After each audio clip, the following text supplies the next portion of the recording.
Yo, yo, yo, yo, yo, yo, yo, yo, yo, yo, yo. What's good, my people? What's good? It's your boy Jason Guna back in the building one more time. You see the title, you see the thumbnail. We're gonna be discussing the Concacaf Under 20 Championships today.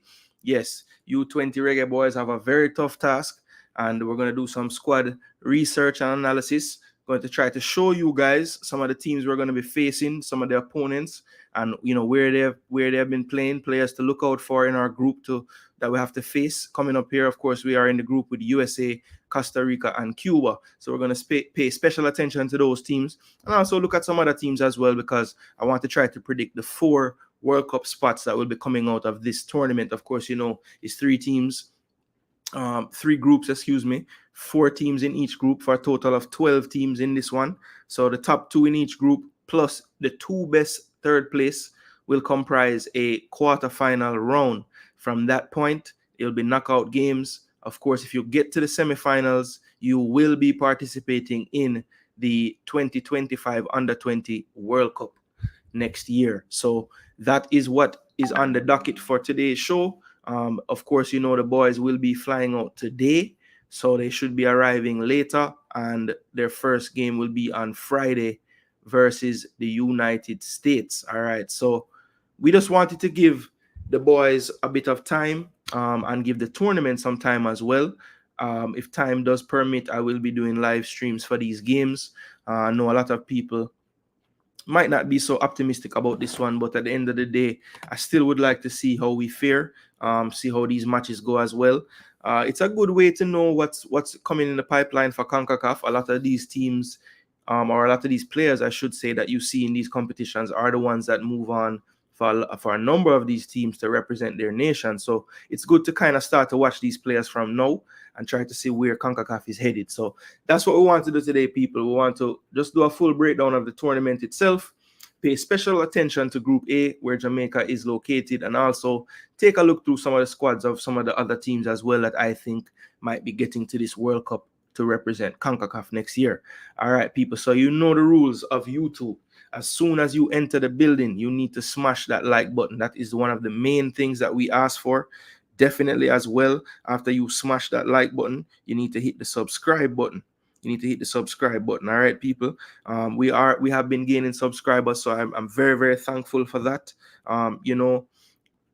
Due to the fact that we are, we work jobs, we can't really do YouTube full time. I still always respect that people, find my content, because I have not been able to nail down a specific time every day, but the people have been very, very supportive and just turn up whenever we turn on the camera. All right, so I'm going to be sharing this video around some more as well. I know there are more people out there that maybe don't know I'm live, so I'm going to be sending this around some more, and just let people know that we are in the building. And you can do the same for me by sharing the content as well. All right, so the first thing I wanted to do, people, obviously you saw the thumbnail, but I just wanted to look at something that was put out by CONCACAF, just with some background information, all you need to know about the tournament. So let's get that on the screen right away.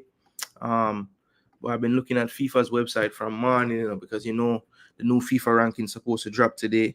Still have not seen them change it yet, so we'll be looking out for that. Maybe while this video is going on, I will see the update and we can look at that as well. All right. So yeah, this is what was put out by CONCACAF, the article. So I'm going to go through and read it really quickly.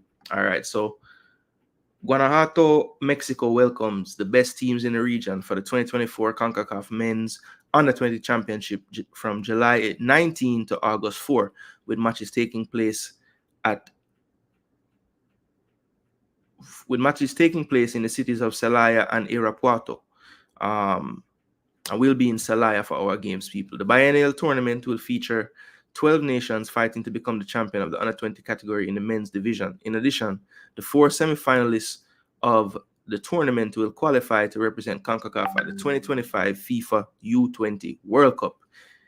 Here is everything you need to know about the CONCACAF Men's U20 Championship.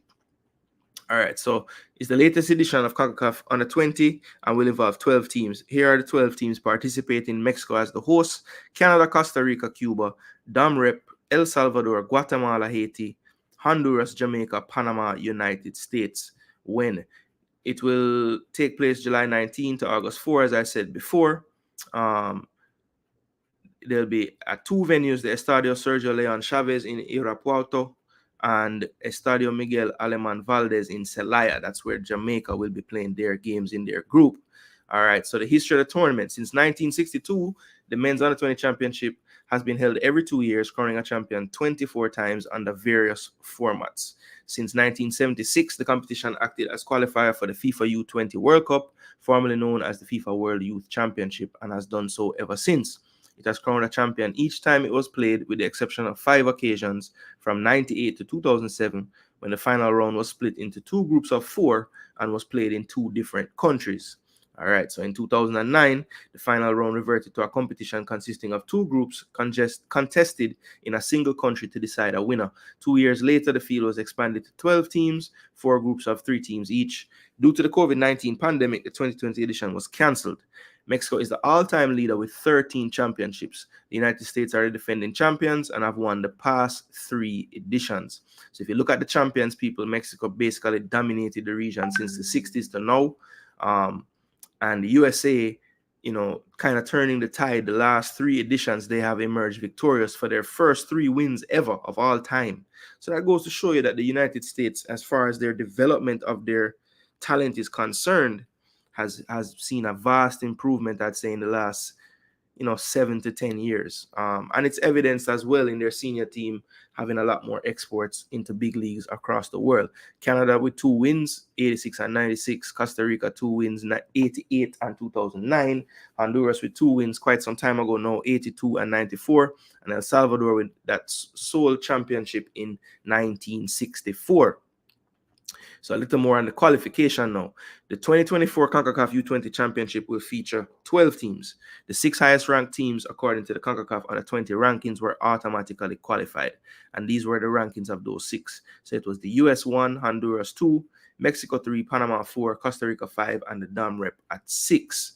The remaining participants were determined through the 2024 Concacaf Men's Under-20 Championship qualifying tournament that took place from February 23 to March 2, which we watched, right? Cuba, El Salvador, Guatemala, Canada, Haiti, and Jamaica qualified as the group winners from a 27-team field. Format. For the group stage, teams have been split into 3 groups of 4 teams each, as determined by a draw on April 11, which we were present for as well. After single round robin play, the top 2 finishers and the 2 best third place finishers, or 2 best third places, will qualify for the knockout stage. The following are the groups for the 2024 CONCACAF. It says futsal, but that means to say under-20 championship group stage. Group A, we have the USA, Costa Rica, Cuba, and Jamaica. Group B, Honduras, Dom Rep, El Salvador, and Canada. Group C, Mexico, Panama, Guatemala, and Haiti. All right. So the knockout stage will include 8 teams, starting with the quarterfinals on July 30 and 31. Then the semis on August 2, and the final will be on the 4th, right? So they just kind of break down how the group winners and who they will face, which we'll get into as we go through this show today, as I will try to predict the 4 semifinalists that will be going to this World Cup in March of next. Well, actually, I'm not sure when it is next year, but next year, 2025, in Chile. All right, so that is just an article from CONCACAF, just letting us know. There was something else in here I wanted to show as well. Ballheads TV checking in. Bless up, Ballheads. Wagwan. Everybody, make sure you guys support Ballheads TV as well. Haven't really seen him making much content lately, but anytime he does, definitely I am present there because I like the conversations that I hear on that channel. So big up yourself, Ballheads TV. People, they must say, we're grandpa there. Jamaica lucky if them win a game. Well, Mr. Yee, we're going to go through these squads and pay close attention to the teams in our group as well. We're going to look at transfer market and try to see where these players play, how much professional time they're actually getting in their respective clubs, and just try to see, where does Jamaica stack up to them. And what I'm going to do is I'm going to do the teams in our group first, and then the 4th team I will do will be Jamaica to close out that Group A. And we're going to just try to make sense of why some people are so pessimistic about what is, going to be the outlook for this Jamaican team in this tournament. Sadna, big up yourself, brother. Respect for being in the building. Yeah, man. Respect for being here, man. Smash that like button as well. Don't forget that part. Grandpa soon come back from country. All right. I hope Grandpa host no mash up in the hurricane where they really hope that Grandpa all right, you know? Yeah, man. So before we look at the squads, actually, no, let's look at the squads first. So let me pull up this. So let's look at USA U20. We're going to look at transfer market because I think transfer market is, for the most part, pretty thorough as far as getting you the information on these players. The under 20 squad is at 21, so I know that this is the actual squad that will be going. Let me make sure that it match up to what Concacaf would have given us. Let's see. Yes, people, remember to smash that like button. I know people will be figuring out that we are live now in a minute. I will get some more people in the building, but in the meantime, just make sure you're smashing that like button so the algorithm can help as well. Let's see. So we have the official list. Okay, so let's just verify something here. All right, so this is that. So let's share this onto the screen now.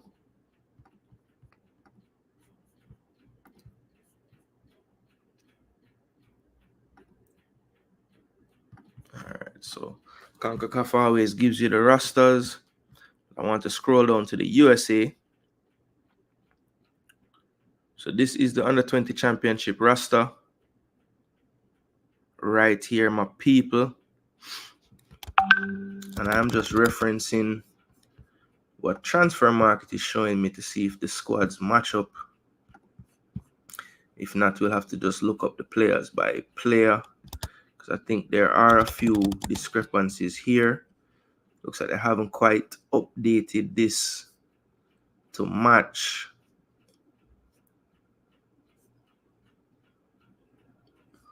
Let's see. Let me make sure, people.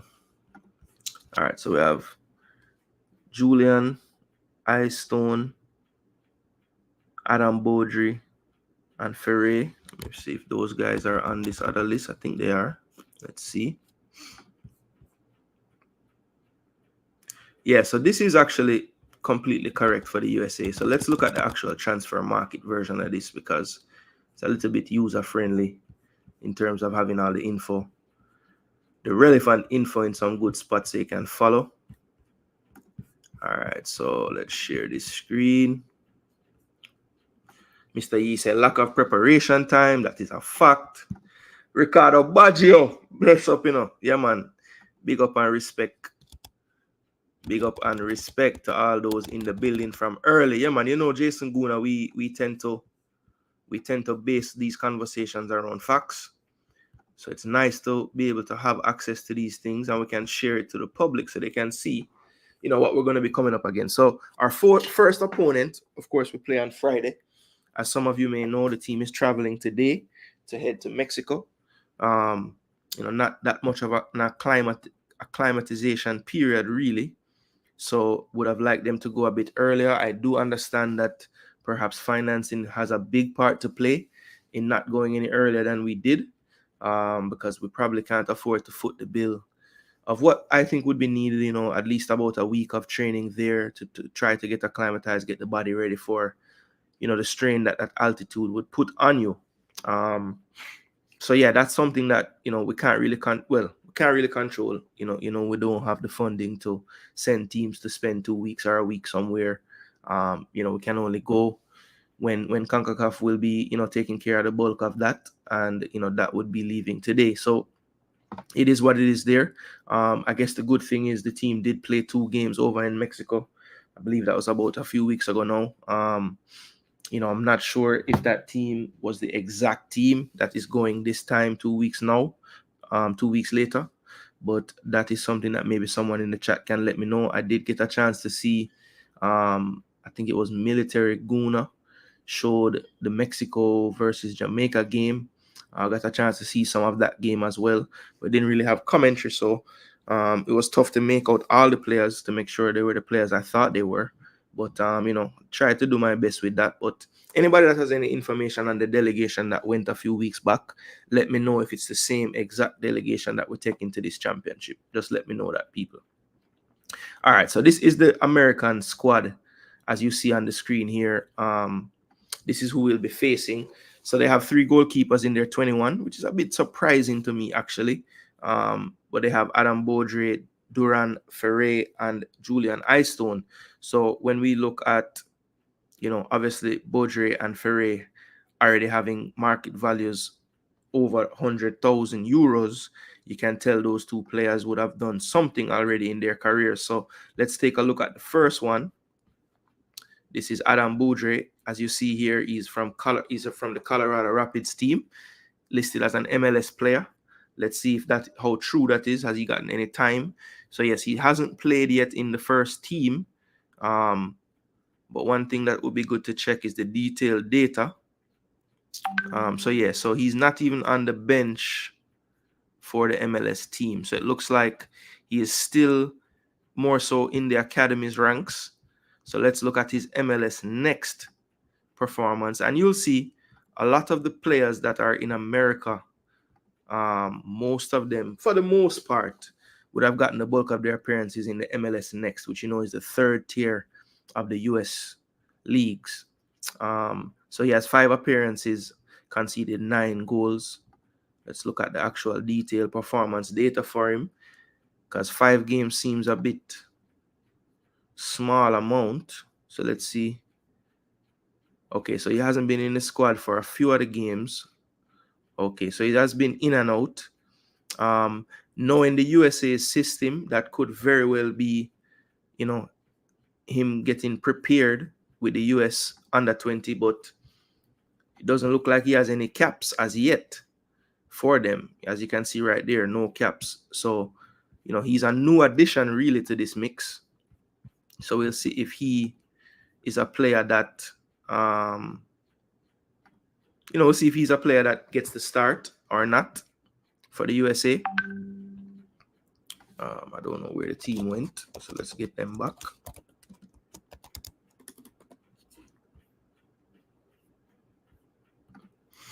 All right.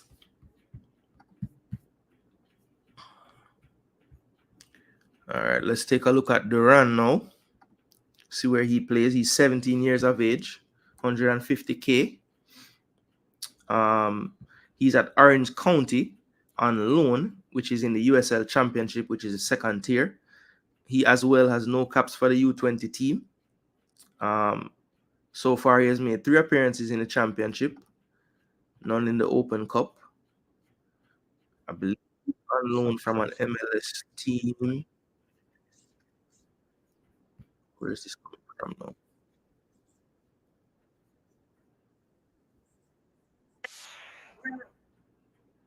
Yo, people, I'm gonna try get me mash up, All right, so he did represent at the under 17 where he got 5 caps.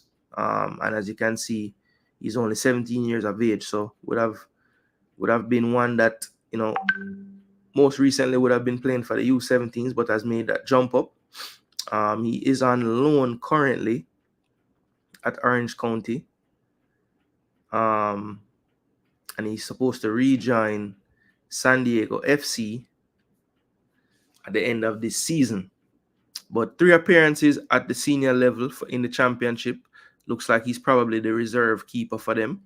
Yeah, so he's been on the bench for most of the games, but did get 3 opportunities, and of course not in the squad most recently, probably due to the fact that he has met up with the U20. So Duran, another one, got some games against professionals in the championship, but maybe not. The match sharpness could be a question mark there. Not really getting the most reps, but definitely training at a high level with professionals. So should be one that should be ready for this challenge of representing his country. All right, so let's get back to the squad again and look at the 3rd goalkeeper. Now, this one, Julian Eystone, as you can see, he's one that they have recruited He is playing in Brentford's B team. Was born in the United States, but is over there. Very tall keeper, 1.98 meters, no cap. So all three of the goalkeepers in this team don't have caps. He does have 2 caps with the under 19s. So he has some experience at the international level. As you can see, he was a member of Dallas's academy, played at Duke, and now is over there with Brentford B. So definitely one to watch. Anytime you see US players heading overseas this early, you know that that's a good sign. As you can see, has MLS Next experience with Dallas, played 9 times for them. But yeah, this is one that's tough to call as far as the starting goalkeeper is concerned. If you're looking at continuity, Ferre is the one that has the most recent experience at U17. But also you see this one here, Eyestone, playing over there in England. He also as well recently represented at the U19 level in March. So, definitely probably was used there to try and get him some experience with the US national team because, wasn't really playing for any of the youth teams prior. So, yeah, definitely, the benefit of being in a system where, each level age is getting opportunities. They have USA U19s going places. Jamaica the other day, great. I was grateful that the U18s went somewhere to play some games. We need to see more of that from Jamaica moving forward to try to get our players prepared. You know what I'm saying? Yeah, man. Bless up yourself, Father Bling. We in the building, my brother. Just doing a show on the U20s period. So this one is a big one here, people. Noah Cobb is a very, very highly rated player. I know him well because I am close to Atlanta United. So it's a player that I have been tracking. He is playing with the first team this season for Atlanta. He's right at £1 million euro for his market value, which is huge at 18 years of age. As you can see, multiple minutes this year, 17 appearances, 65% starting, 1 yellow card. He is a centre back, people. But let's look at his performances in detail. This definitely will be a player that will be one of the main cogs in this US team. Definitely based on the fact that he's already getting, meaningful minutes in the top tier in the US at 18 years of age, and due to his market value as well. Again, another player that got some chances recently with the U19s. So that's good there, getting a couple of games with them. As you can see over his years, does have experience as well in the USL Championship. 20 games now in the MLS, a lot in the MLS Next Pro. But yeah, at 18 years of age to be valued at 1 million, that definitely shows you the type of quality this player has. So Noah Cobb, I would definitely say one to look out for as a main component of this US contingent on the back line. All right, people, Noah Cobb, remember that name. Very, very good player. Let's see what his trajectory looks like moving forward. For him to have that value, I do think that pretty soon you'll be seeing him take his talents overseas and get out of the MLS, people. So Noah Cobb, one that definitely you'd have to put an asterisk beside. I don't know why this pretty lady keep coming up, but that's nice. All right, Stuart Hawkins be another center back. He's with Seattle Sounders. We're at 75K. Let's see if he actually, I think he's more of an MLS Next Pro level. Listed as the first tier team, but let's see. Yeah, no appearances yet at the first team. Bulk of his appearances in MLS Next, where he starts and plays all the minutes. So definitely a key component to their MLS Next squad. See if he did get some appearances in the Open Cup, so that's good. That means that, the first team coach usually would give opportunities to younger players in the US Open Cup as they, they're playing teams that they should be beating, even if they give people a chance. So good to see him getting some time there. So yeah, he's another one that I think you can look to maybe starting, but he'll face some competition. As you can see, a key component for their under 17 teams, making a total of 20 appearances. So anytime a youth player makes, I'd say, over 10 appearances for that level, He was probably a key part of that team. As you know, they don't really have that many opportunities to be playing games. So if he got up to 20, then definitely he was a big part of that. So Stuart Harkins, another one that's kind of continuing along the line with these youth teams in the US. Nolan Norris, he's a left back. He's worth 100K. He is with FC Dallas as well in the MLS. No caps yet for the U20s, but has made 4 appearances in the MLS proper this year. So that's a good sign for him. Bulk of his games, though, in MLS Next Pro. Didn't get any time in the Open Cup match that they had. Interestingly enough, this player has 5 appearances with the U23s already. Played 10 times for the U19s, twice for the U15. So another player that's been coming through the ranks. Quite interesting that he got a chance with the under 23s. Maybe there was just a lack of players in that position for the age, and he got that opportunity. But the fact that he is getting minutes in the MLS, even though they're, low, I do think at this level that's something of note to pay attention to. So Nolan Norris, probably the one that's most likely to start at left back for this team. Now he has some stiff competition though, as they did draft in a player that's playing over in Frankfurt. This player, I believe, has dual citizenship. With Hungary, because I was doing some research earlier. Could have represented them as well, and actually has at U16 and U17 level.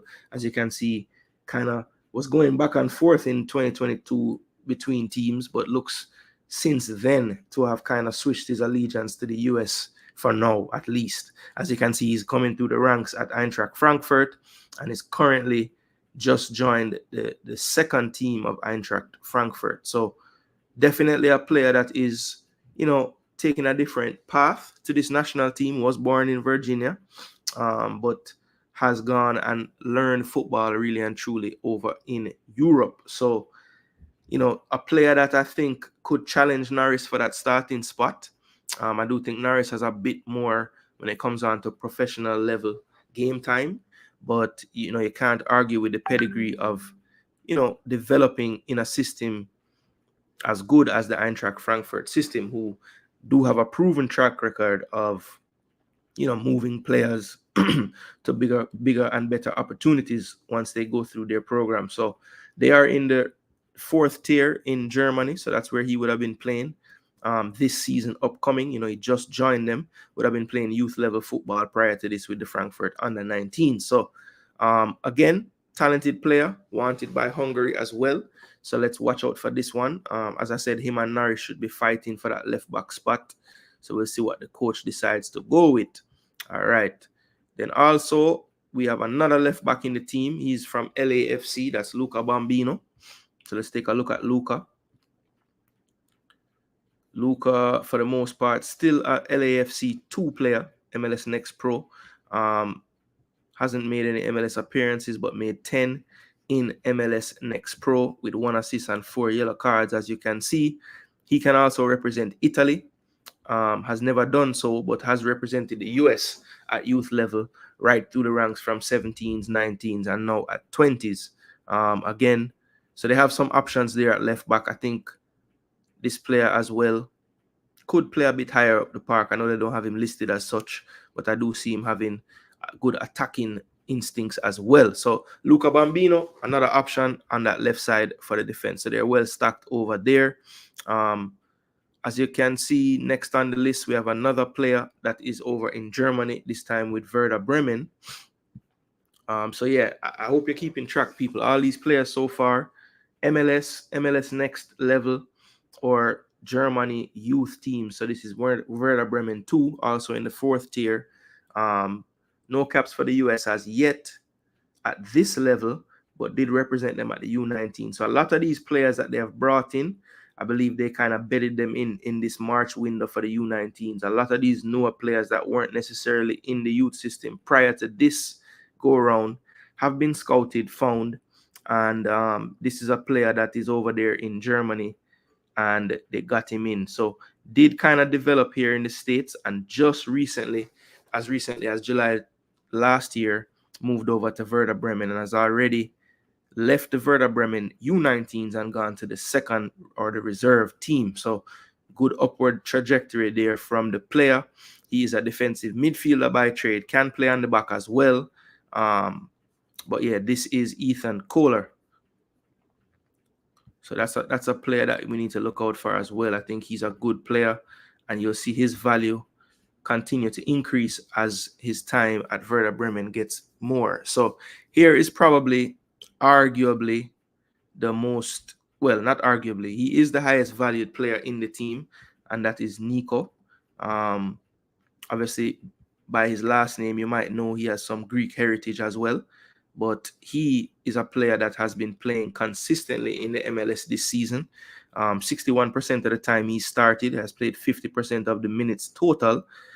He's one of the most capped players as well at this under 20 level. Already 9 caps and 4 goals for the player. So yes, I would look for him to be one of the main players in this team in that midfield. As you can see, can play CM or DM.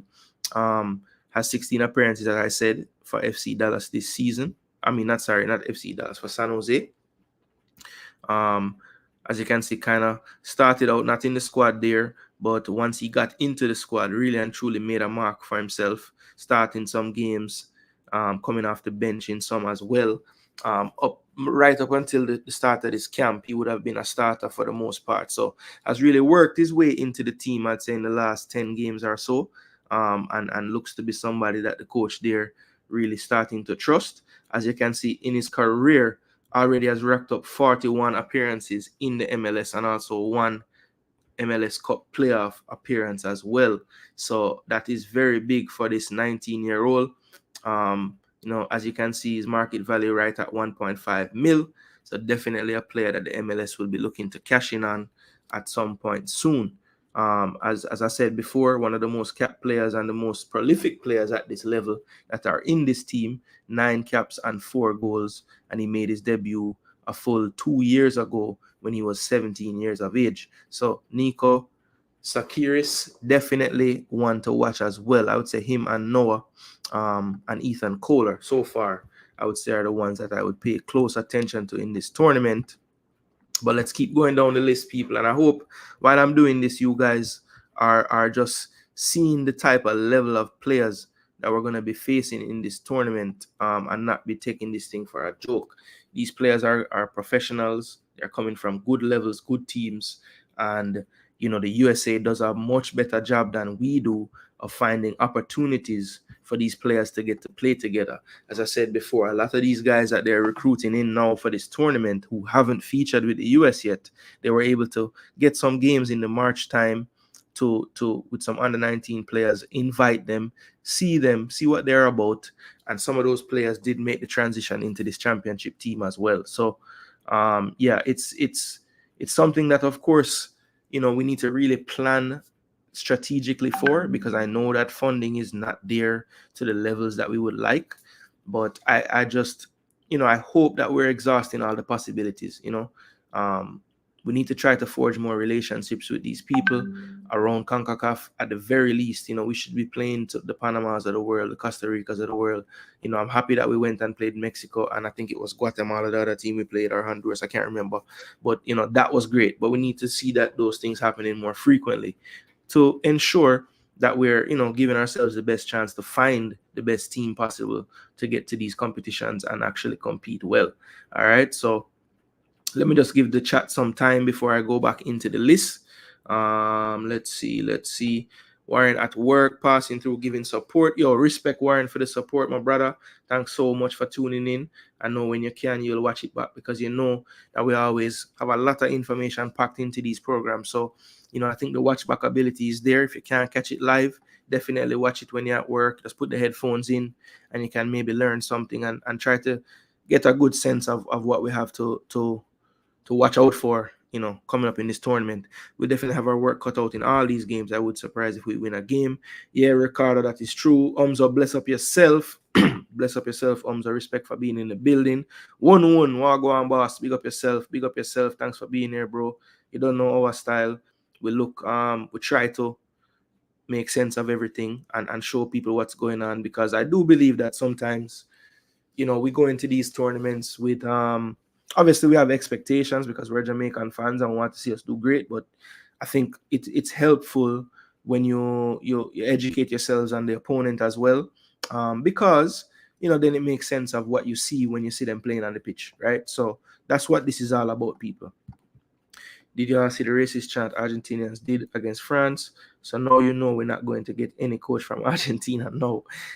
Where said the chants and in the bus. The chants in the bus, Oh, he said the hub side share forward from. Boy, I'm not sure, I'm not sure, Yeah, it's something to think about, because I do think that a key word on people's minds since Hallgrimsson's departure has been culture, right? And I don't know how much someone from Argentina's culture would align with ours, but I don't know. Culture, maybe, I guess, is not as important if it's an Argentina coach, because we'll be happy with the tactic side of it, I guess. But yeah, that's a good way to look at it there, Conrad, for real.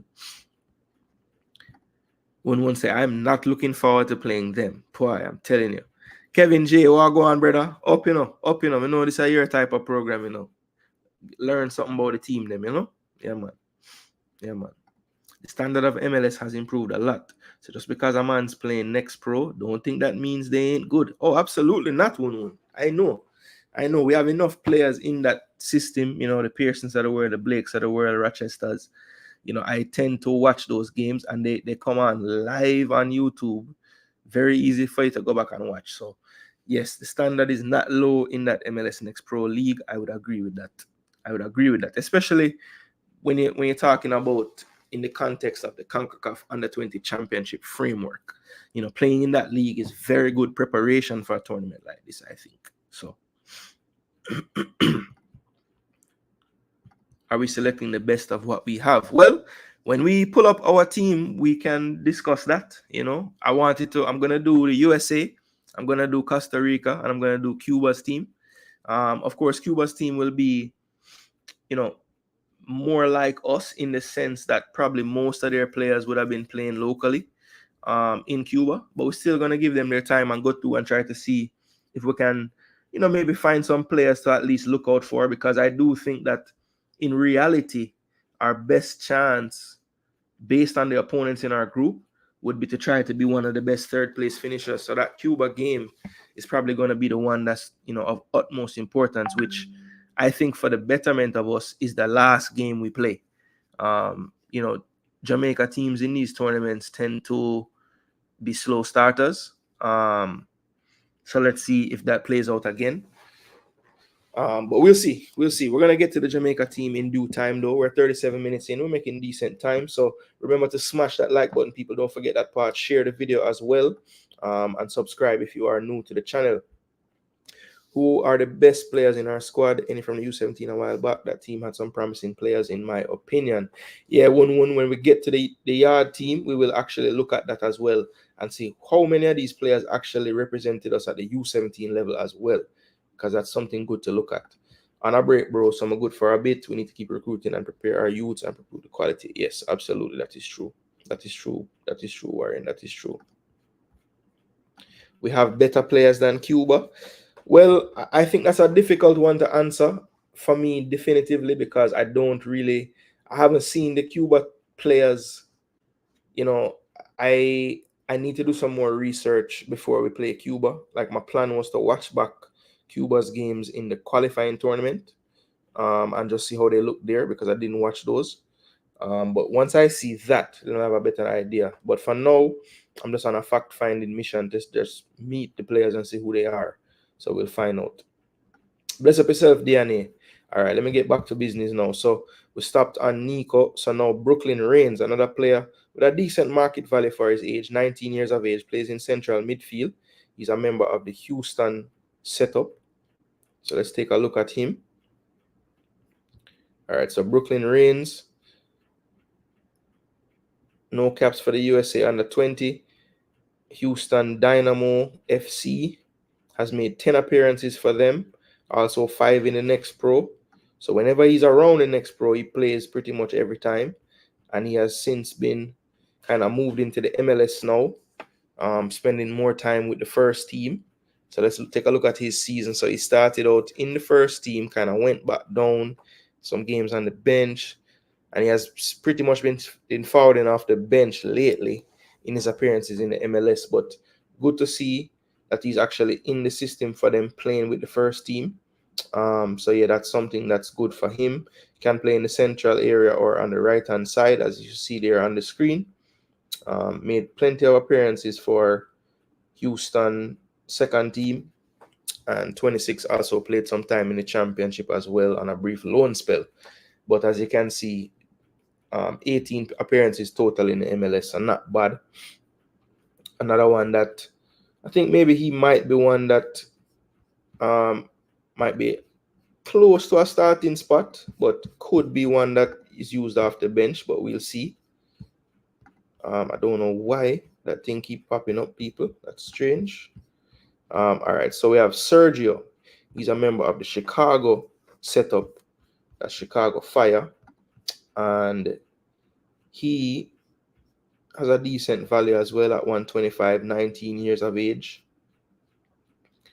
MLS Next Pro made the bulk of his appearances, none with the first team this year, but he did get 2 appearances in the US Open Cup, which I told you is a lot of times an opportunity for the younger players. He plays anywhere in the midfield, from central, attacking, defensive, can represent Mexico as well, has never done so at youth level, looks to have pretty much tied himself to the US. A good amount of appearances with the under 19s and had 3 goals for them. Also made 4 appearances for that under 23 team, which we referenced earlier, that Noah Norris had played with at left back. So he is going to be making his under 20 debut, but has appearances with the older under 23s already. So this is another one that you can look out for. Not really breaking into Chicago's first team just yet, but clearly is a key figure in the MLS Next Pro team as he starts basically all the games and plays a bulk of the minutes. So that is Sergio Orejel. So another player that is, and this is something that we've seen recently more and more, that the US players with the Mexican ties are now choosing the US. Perhaps that's a part of the reason why we've seen them win this tournament 3 times in a row. Can remember in all of those teams they had a player there was a big fight between US and Mexico, and they all were choosing Mexico. So choosing the US. All right, so we have Teja Habron. I believe he's dual citizen with Morocco. Yeah, with Morocco, so he could have represented Morocco as well. Played a lot of games with the U17. I remember this guy from previous U17 championships. He was playing with Figueroa and all those guys. So yeah, I do remember this player. He is now in the Columbus system. I believe he plays the bulk of his time. Well, not really. So he's kind of in both right now. Made 4 appearances in the MLS, only 2 in the MLS Next. But as you can see, he starts every time he's there. This is where our Jamaican Christopher Pearson plays currently. So he's a teammate of him when he's with that MLS Next team. But yeah, this is a player that, based on what he's done in the lower age groups, I think he's a very good player. Let's see if he continues to look the same way he looked as he did at the U17 level, because he definitely was one of the better players for that team. Here's another one that I remember from before, Pedro Soma. He has been coming through the ranks as well. Another one I remember from that team with Figueroa and some others. He is playing in Spain in the 4th tier at UE Cornella. I think he went there. Yeah, he's been there. So he's been there from youth days at this team. As you can see, as I said, played a lot of games at the U17 level. I remember him from the championship. Played again with that team in March with the U19s. Has 4 caps with them. So can represent Brazil as well. But is a representative of the United States, being born there. He's a player that can play attacking midfield or a little bit deeper in midfield as well, but a very good player, one that I think we should watch out for. Let's see how much game time he gets, because he has some good competition in that midfield to use. There's our friend again. Duclan, calm down. All right. Then we have Cruz Medina, the 17-year-old. Now, this player is another one that could represent Mexico or the United States.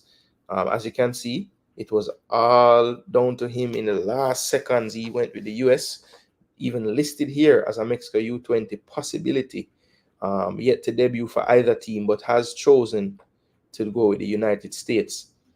In the MLS Next Pro with the Town FC, as you can see, playing 11 appearances this season so far. Was in the San Jose Academy and is on loan at the Town to play in the MLS Next. Should be loaned back to San Jose at the end of this year, and he has a contract there until 2026. But this is a player that, again, would have seen a lot of at the youth 17 level. He was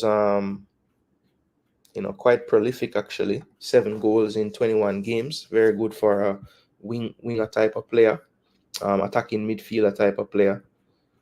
Yeah, had 3 goals in the Concacaf Championship and an assist. One of the better players for them in that most recent Concacaf Championship. I do remember this player well. So yeah, he's one that has definitely continued to go through the ranks at just 17, making this under-20 squad with all this competition.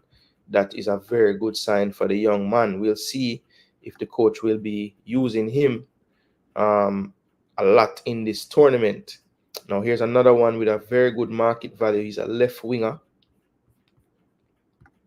Definitely dual citizen. Could have represented Burundi as well. They're not showing where he was born, so I'm not sure if he kind of moved to the States or not. But he has represented the USA at every single level, starting at the U15. Again, another one that would have been there during the let me see. Yeah, so he actually went to the under 17 World Cup. Or no, I don't know what this is. 2009, I'm not sure. So he didn't make the under 17 Concacaf qualifiers, actually. Yeah, he did play at the World Cup. That's what I thought. Yeah, I remember seeing this guy at the World Cup. Let's see, how did he do? So he had 3 goals at the World Cup, which is big. So yeah, he had 2 in the first game, 1 in the second game, and then in their loss to Germany in the round of 16, played the full game but didn't score. So he's a player that definitely is moving up the ranks at just 16 years of age right now, people. He's making the under 20. So that's mad. So as you can see, he's in the Charlotte system in the MLS. Let's go back to the current season so I can show you what he's done so far in this current year. So he has made 3 appearances at 16 years old in the MLS. That's huge, people. That's huge. That's extremely talented player. As you can see, already 500,000 rating at 16.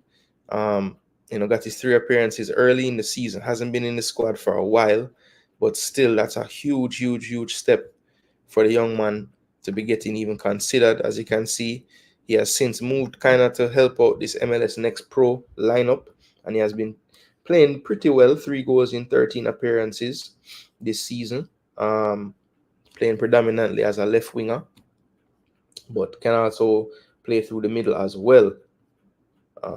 Recently had 2 goals against Chicago, which would have 2 Reggae boys there, Lamont Rochester and Romain Blake, and he did that in just 16 minutes as well off the bench. So player that I think, very exciting player. I don't know if with all the talent in this team, he'll be one of the main ones, but let's see. He tends to always be somebody that the coach calls upon in these big tournaments at the under 17 we side. Him and Figueroa have a decent understanding as well. So, you could see that partnership forming again. They also have David Vasquez as a left winger. He is a part of the Philadelphia Union system. We're at 75K, 18 years of age. Hasn't made an appearance for the MLS team, but definitely a big part of their MLS Next Pro system. 11 appearances, 2 goals, 3 assists. Bless myself. All right, did play the U17 level as well. I want to say Vasquez also played at that World Cup, but let me double check. Yes, he played at the World Cup as well. Played in all 4 games. So, they basically formed the front line for them. That David Vasquez, Nim, and Carol Figueroa. Those were the guys that got the bulk of the playing time in those tournaments. So yeah, that was, let's see, the World Cup. Yeah, so he came off the bench, started. He was playing on the right or the left, either one. So yeah, Vasquez and the 16-year-old Nimfasha, those two I think are going to be fighting out for time. So let's see how that goes. They also have Ruben Ramos, who can play on that wing as well, either side though, left or right, and can play through the middle as well. I don't believe that he made it with the rest of them to that World Cup. I think he played some friendlies but wasn't in the final team. He also can represent Mexico. Thought about representing them at U16, but has pretty much picked the USA in all of these times when he's been asked to join one of these teams. Does have 2 appearances in the MLS this year off the bench, but has played the bulk of his time in MLS Next Pro. One of the more prolific players this season so far, with 7 goal contributions in 14 games. Can play the attacking midfield role. That's where he's basically playing in MLS Next Pro, but also can operate on the wing as well.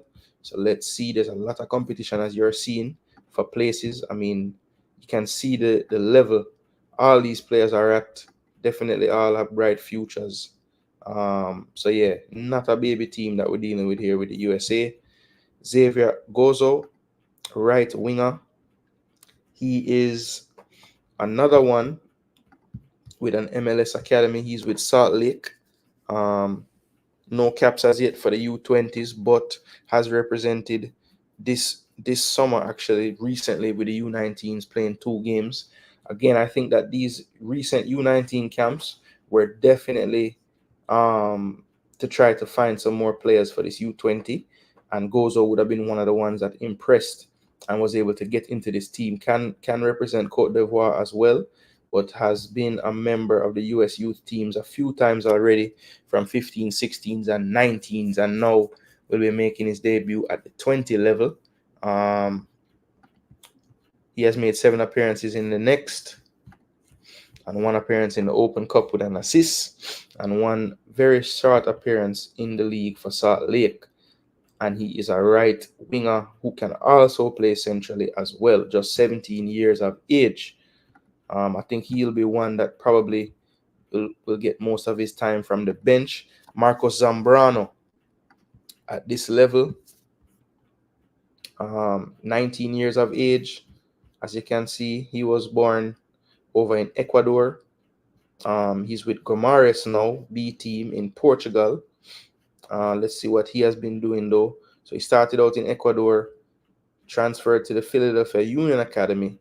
Then he transferred to Benfica's under 23s, was there for about a year, and now has moved on to Guimarães B in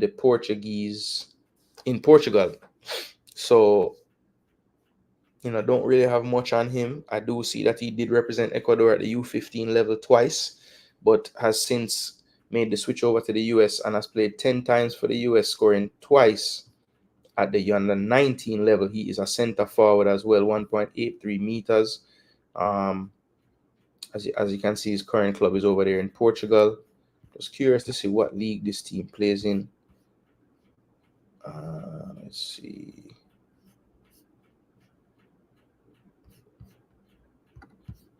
So it doesn't really say.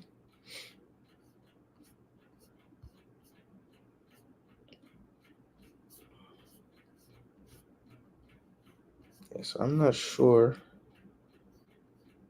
So it's okay, Liga 3. So that's probably the 3rd tier of Portugal then, where he plays. So that's Marcos Zambrano.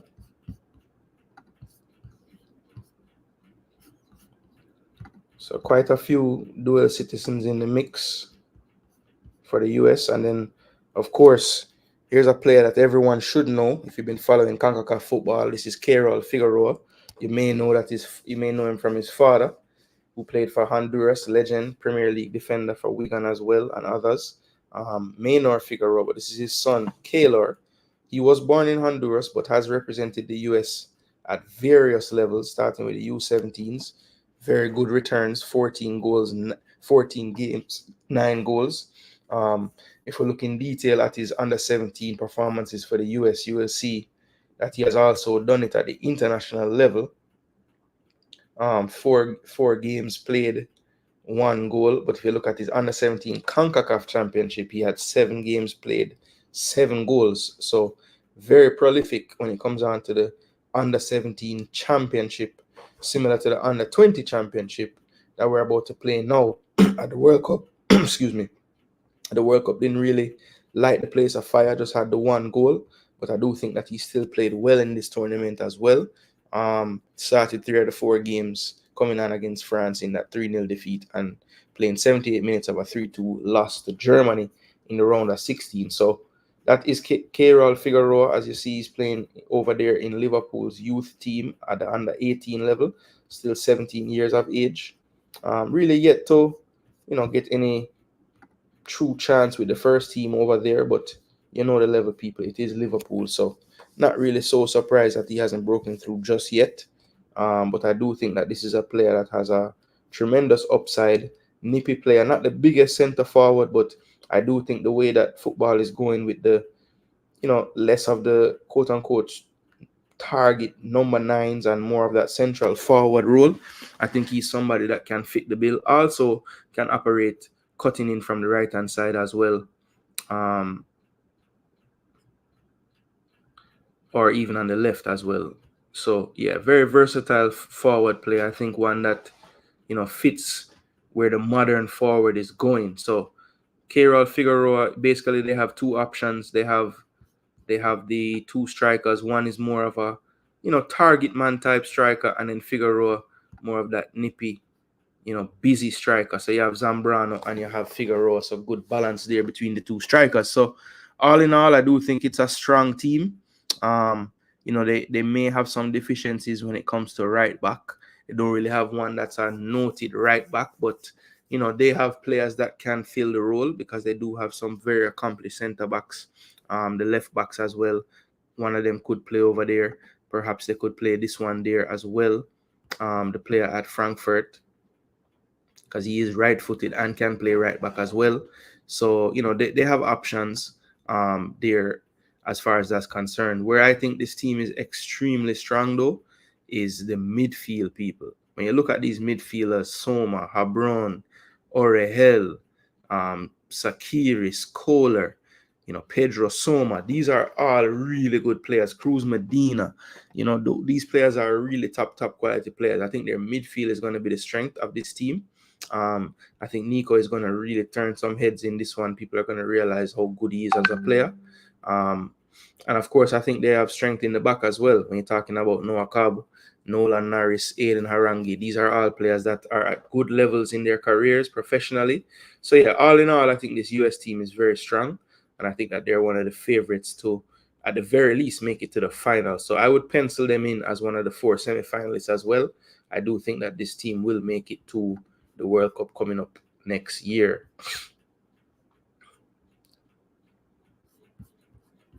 All right, let's see.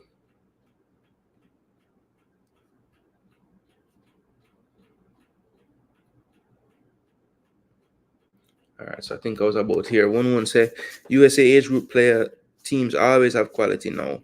They have come a long way with development. Yeah, man, very long way. When you look at the history, I don't know if you're here right when I started 1-1, but I went through the history of this competition, and the USA have 3 wins. They've won the last 3, and those are their first 3 wins ever since 1962. So, they've definitely turned around how they develop players in their country. And we're seeing that they can now compete not only at the CONCACAF level to a high degree, but also, looking better on the international stage as well. Yeah, man, Drew, make them know for like and share. That's the first thing. We need to lock in players younger. We watch and lose players because of lack of commitment and interest from our federation. So through Warren Webster, we need to do a much better job. I mean, there were so many players that I was hearing about when we were playing the tournament in February and March. And, we basically have the same crop of overseas players again. There's no additions to them. So I'm struggling to understand how that could be when I was hearing so much promise back in those times of reinforcements. Because if there's one thing that we learned from the last tournament, it was that if the opposition that we're going to face is going to get better, we need to upgrade what we have in our team. And I think we just didn't do a good enough job of doing so. And for that reason, we have a very, very tough task going into this tournament. Big up yourself, Chris Smith. We're there. Yeah, man, we're on an education mission today, trying to let people know. If you look at this USA squad, 4.5 million for a U20. That's very good. That's very good. Yeah, Mexico is losing that battle, man. Those dual citizens are more and more going to the US side. More and more. Yeah, man, the midday news, She said the night them I get crowdy. Battlefield I get crowdy, So I never see nobody run out in the day. So I have some time. So I just do some content because I wanted to do this video before the tournament starts on Friday.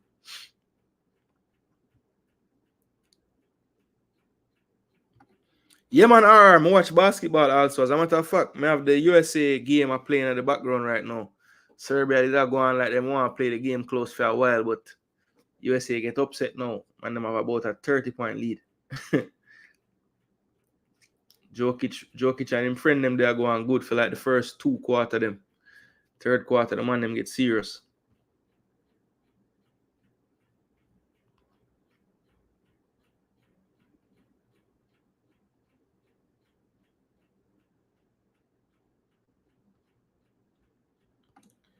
No, Jamali, not Jamali, what's his name again? Damn. Lalo Bell. I know him nickname. Can't remember the man name star. Jano, I know him father too, Big up to him father. But no, he didn't make it. Okay, he did sign a pro contract now. That's good then. Can get to see him test himself on that level now. I wonder how the new manager feel about him. Well, if him sign the contract, the new manager must like him. But it's not showing that here. It's just saying he joined the under 18s in that time. And I know they may not have updated it as yet, but that's good news for him if he did sign a pro contract. That's great.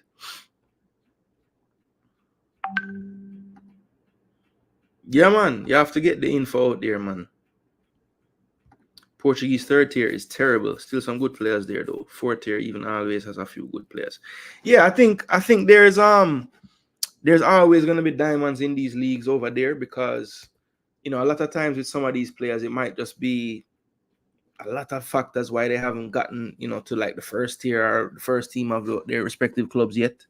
But yeah, you'll always find some because they're going to be journeymen in these leagues, but also there's going to be like these potential wonder kids that just maybe haven't fulfilled the potential just yet who are in these leagues. So you can always find some diamonds in the USA. Don't care where players are born, only Jamaica with their small mindset.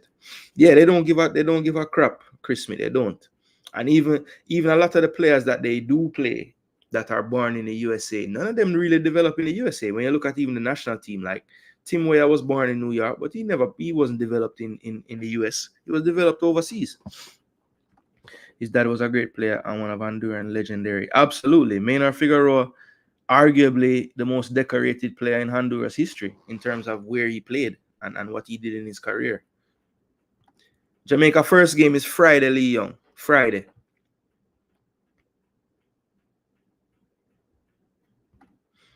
Yeah, man, that player Ben Burton Diaz, the previous coach was giving him a fight for the whole language thing, but the new coach said, no, man, he might forget there. Ian Campbell said the players were simply not selected. They were naturalized in time for selection in the final squad. Yeah, Ian Campbell. I know you have a lot of info in regards to documentation and getting players help. And first and foremost, I want to thank you for your work that you do. I think it's much needed in the I won't say in the federation because you're not in the federation, but it's much needed in the football. Just to have a liaison out there to help and kind of guide these players and their families through the process. So yeah, I just want to say big up for the work that you do, and I would love to know. I would love to speak to Coach Waite and his team who would have picked the squad to just understand their thoughts. I did hear him mention the difficulty of certain teams overseas not wanting players to come too far prior to the tournament, and him lamenting that he wouldn't have enough time to prepare them if he only gets them for whatever amount of time they would be released for. So I wonder how much of that factored in. But at the end of the day, I would much rather, because if we're being totally honest, this team is underprepared regardless of if you had the players from overseas or wherever. So if you know you're underprepared, why not just try to get the best possible players and then just prepare them in the time that you're going to get anyway? A set of underprepared players that are of a substandard or a lower quality, I would think I would want the higher quality players if I'm not going to have much time, because they might grasp my concepts quicker and be able to execute them faster as well. So, I don't think that that's enough of a reason to not call them if you couldn't get them as early as you potentially wanted. You know what I'm saying? But yeah, that's just my take on that. You put in the work, keep up the good work. Yeah, man, respect Warren Webster. Work is a must, man. I mean, yes, there's a lot of sensationalism going on right now in the football as far as this coaching search, and I probably would have a lot more views right now in the chat and talking if I was talking about that. But I wanted to kind of use this time to kind of just let fans know about what kind of opponents and opposition we're going to be facing. So I gave in the USA quite a bit of time. So let's move on now to, I would say, the second ranked team in this group. And that is the Costa Rica team, the under-20 team from Costa Rica. What the hell is going on here? I don't think I can put that in it. All right, so they have their squad. So you saw just now that the US had a 4.5 million. Costa Rica still over a million for their players. 21 squad, 1.13 million, right? So let's take a look at their squad now. So they have, for the most part, when I looked at this squad yesterday, most of their players are playing in Costa Rica in their league. Now, of course, some might say, oh, well, you see, they have all these local players and this and that. But I'm telling you, people, like, for example, Rojas, who is one of their keepers, he's at Saprissa, right? Now, he probably is not playing for Saprissa as yet. Does have 3 caps for his U20 side. He's on their U20 team at Saprissa. But I'm telling you, people, all clubs in the Concacaf are not created equal. I can that what this guy is getting in his development at Saprissa far outweighs what he would be getting for a JPL team. So if you're using it to say that Costa Rica have so many local players, why they're doing so good is because their systems there, their development systems, their coaches are doing a much better job developing these players than we are doing in Jamaica, and that's just a fact. All right. Saprissa 2, they would play in the youth league over there in Costa Rica, and they are getting their act together and playing games and doing these things. Now, this player recently made his debut, right, for the under-20s. So this is a player that they are still scouting up to this minute, and he just recently made his debut in May, it said, right? Then he's only 17. And you look at Sebastian now, Sebastian Casada again, another player. Now he's at Sporting in Costa Rica for the second team as well. Has 2 caps with the under-20s. He made his debut in January of this year, playing 2 games. and he's 18 years of age. So, but the what's crazy about these people is these two keepers, neither one of them, neither one of them played in the. Oh yeah, they didn't have to qualify. That's why. So yeah, I don't know what I'm talking about there. All right, and the third keeper, Marcelo, he's only 17, and he also is in Costa Rica. He's at Escorpiones on loan, and he's actually on loan from Saprisa's under 20. He just got there in January of this year. Dual citizen, could represent Nicaragua as well, and he has one cap for the U20 team. So he has moved to another club in Costa Rica to try to get some professional first team action. Just moved there in January. So yeah, that is excuse me, that is the three goalkeepers: Marcelo, Sebastian, and Bernie. Bernie being the number one, so more than likely he would be the one to be starting these games. Then the captain, the center back, Farbod Samadian, he could represent another nation as well, which is Iran. He has Iranian descent as well, born in Costa Rica, has 9 caps for the U20s. So he's somebody that has been around, as you can see, playing quite a few games for this under 20 team in his career, 9 friendlies for him. So and that goes to show as well, people. This is all this year. Now remember, this team didn't have to play the February March tournament, but look at the action that they have had. Since January, they have played a total of 9 games or 10 games. He played 9, he missed 1. So 10 games from January to now. And as late as they just had a series with El Salvador on July the 5th. So, they are really putting in the work, even though they got qualified straight in. They still replicated the games and even maybe more than teams that played in the qualifiers, right? So, when you talk about preparation, you talk about continuity, this is what it should look like, people. Every couple of months this year, leading up to this competition, they have met up and played 2 to 3 games. That is how you have continuity. That is how you prepare. It can't be, okay, it's in a month, let's just get everybody together and try to cram this 4 weeks in. No. Players need to be able to meet up after a few months, playing with their teams, come back, play. Now, this is possible for Costa Rica because they are getting it through the pipeline right there in Costa Rica. So if they want to host people, they can, because all their players are there and they just put them together.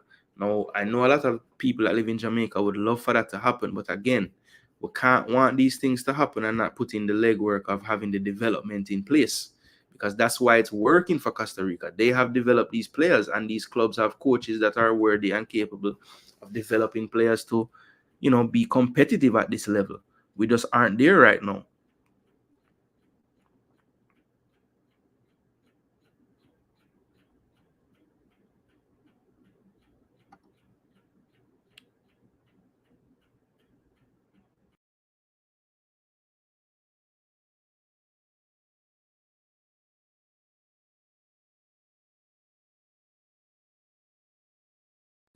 My bad, people. Not sure what happened there. I didn't mean for that to happen, but let me just catch up with the chat a little bit.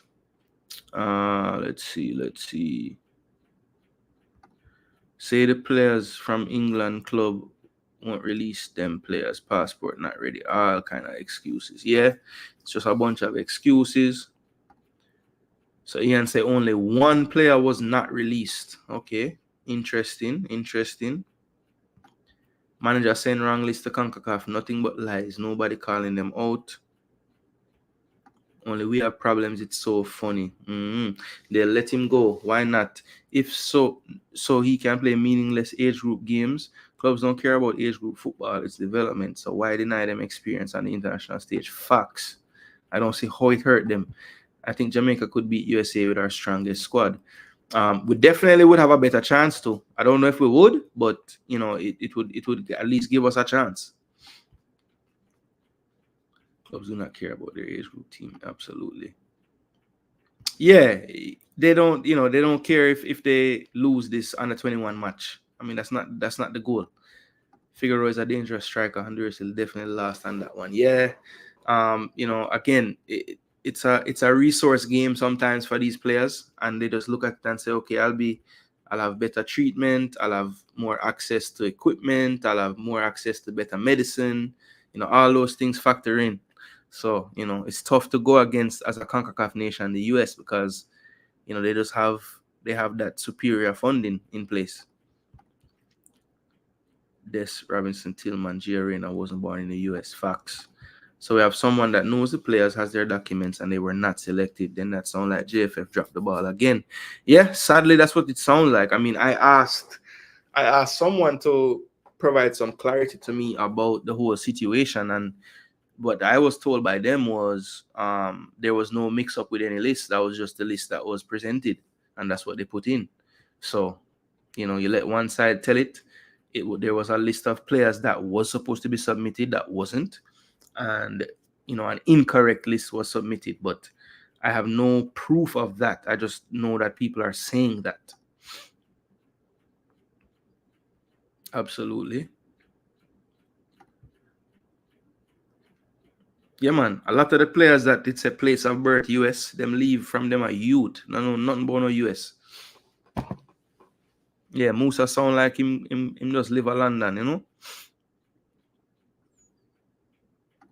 Far more professional. As a matter of fact, I would love to. I mean, I don't know. People are saying that, the few. I think I did an interview with one of the 876 stream directors, and I got a lot of positive feedback on how that went. And so I'm trying to figure out if I want to do interviews on the channel like more frequently. But a player that I would love to talk to is Javan East, because I would love to hear his take on, Costa Rica and life. He's been there long enough. He's been in the league a few years now. I would just love to hear, how he describes things over there, What is our strongest squad? Good question. So more than 10 players got passports with hopes of playing in this tournament. Wow.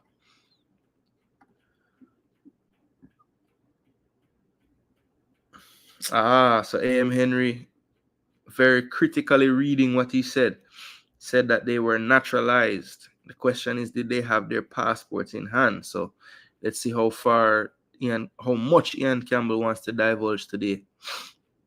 Okay, so he answered yes. The players were just not selected. All right, there you go. Leader said there was a mix-up. Absolutely, that's where I heard the mix-up part from. I think I was watching Unseen's program, Big Up Unseen Sports, and he had quite a few on the panel, one of which being Leader, and I heard him say that there was a mix-up with the list. Right, and when I pressed someone else about that, they said they don't know anything about that. So, yeah, winning mentality is a mindset. So getting the best possible team is important to create a winning culture. Facts. Yes, he is an employer at JFF, so you would think that there's some credence to it. Jason Guna, nothing new. Splat and those players wasn't selected in the last under 20. Yeah, I remember them trying to tell me that Splat no discipline and all kind of madness, brother. I don't know. A player that me say a captain Fulham white name team, under 21 team. How could he get a captaincy for that club if he's such a, as they were putting it, him going like him bigger than the people them. I don't get it. I mean, maybe he challenged them in some way and was like, yo, what are we doing? Which, I mean, he's entitled to. If he goes to a training session or a camp and he's like, yo, what is this? He's challenging the coaching staff. Don't be afraid of that challenge. As long as he didn't do it with any disrespect, which I wasn't there, so I don't know. But I'm saying he wouldn't be the first player in the world to like question whatever was going on in a camp. I mean, that's something that happens.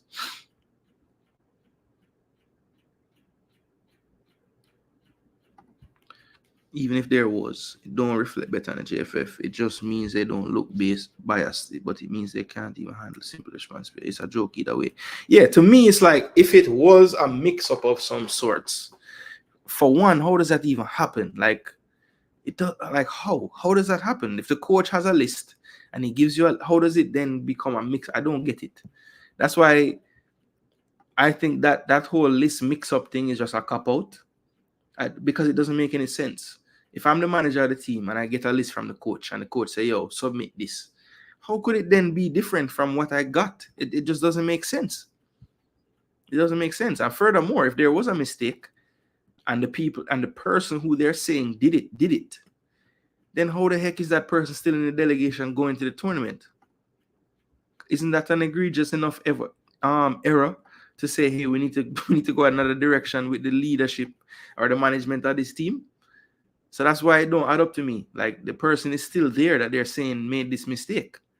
So it just doesn't make sense. It doesn't make sense. Anyway, let's go back to the Costa Rica team, as I got a bit sidetracked by knocking myself off of the screen for some reason. All right, so the center backs we saw Samadian, we have Arenas, his teammate, as well. Andre Naranjo, 17 years old, a bit younger. Then you have Walter Ramirez, the left back. He's also at the same club, so they have quite a few players from Alajuelense in the back line. He has 9 appearances for the U20s, and that would have come, starting in January. So this team, played at least about 9 to 10 games together for the most part. So they should have some good continuity and a good understanding of each other's game. Something that we will be trying to do on the fly for the most part for a lot of these players. Let's see some more Saprissa players. This player, Myri, young player, 17 years of age. I remember doing research for this. I had kind of looked at him. Plays right back. As I said, very young player. Didn't quite start the season with them in January, but made his debut in March and has since been in every squad. So yeah, he's another one to look out for, Kenan Myri. Saprissa U20 as well.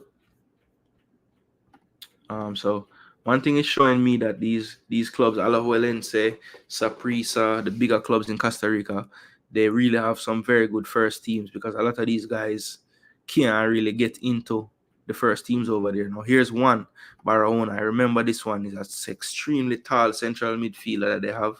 He has been playing in these teams leading up. I remember him from the U20. Where else do I know this guy from, though? I know him from something else. Maybe I'm mixing him up with someone else. But he has 8 appearances. Pretty much all have come this year for the U20. Let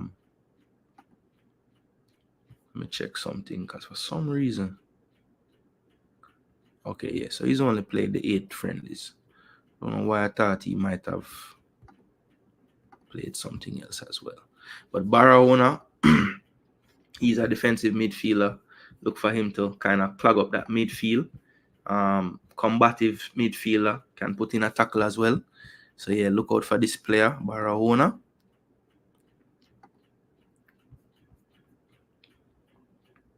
We have Leonardo Alfaro, Cartagines, Bryson Rodriguez, Municipal Reserves, another Alajuelense Reserves, Dylan Aguilar. We have Pablo Aguero, and Pablo plays for Sporting FC San Jose 2. I believe this is a club actually in Costa Rica as well. Let me double check. Yeah, so this is actually a Costa Rican club.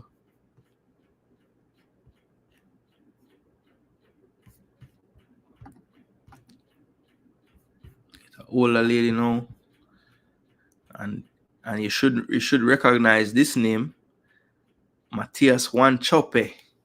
So one of the most decorated Costa Rican ballers, has a son. Actually, he's the nephew of Paulo, son of Javier.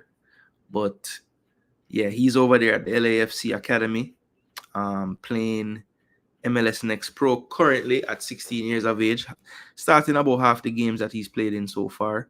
Can play attacking midfield or right winger. has made 4 appearances with the U20 starting in May. So he's a late addition to this group. Hasn't really been with them since January, but definitely with his pedigree, one that they think they want to give a shot to in this tournament. Not sure how much he will play, because I do think they have some people ahead of him, but let's see. You never know. Andy Rojas. This one probably is the most decorated player in this squad. He is worth 700K, playing in the first division with Herediano, and has been doing so for a bit of time now. Scored a goal in the Super Copa de Costa Rica.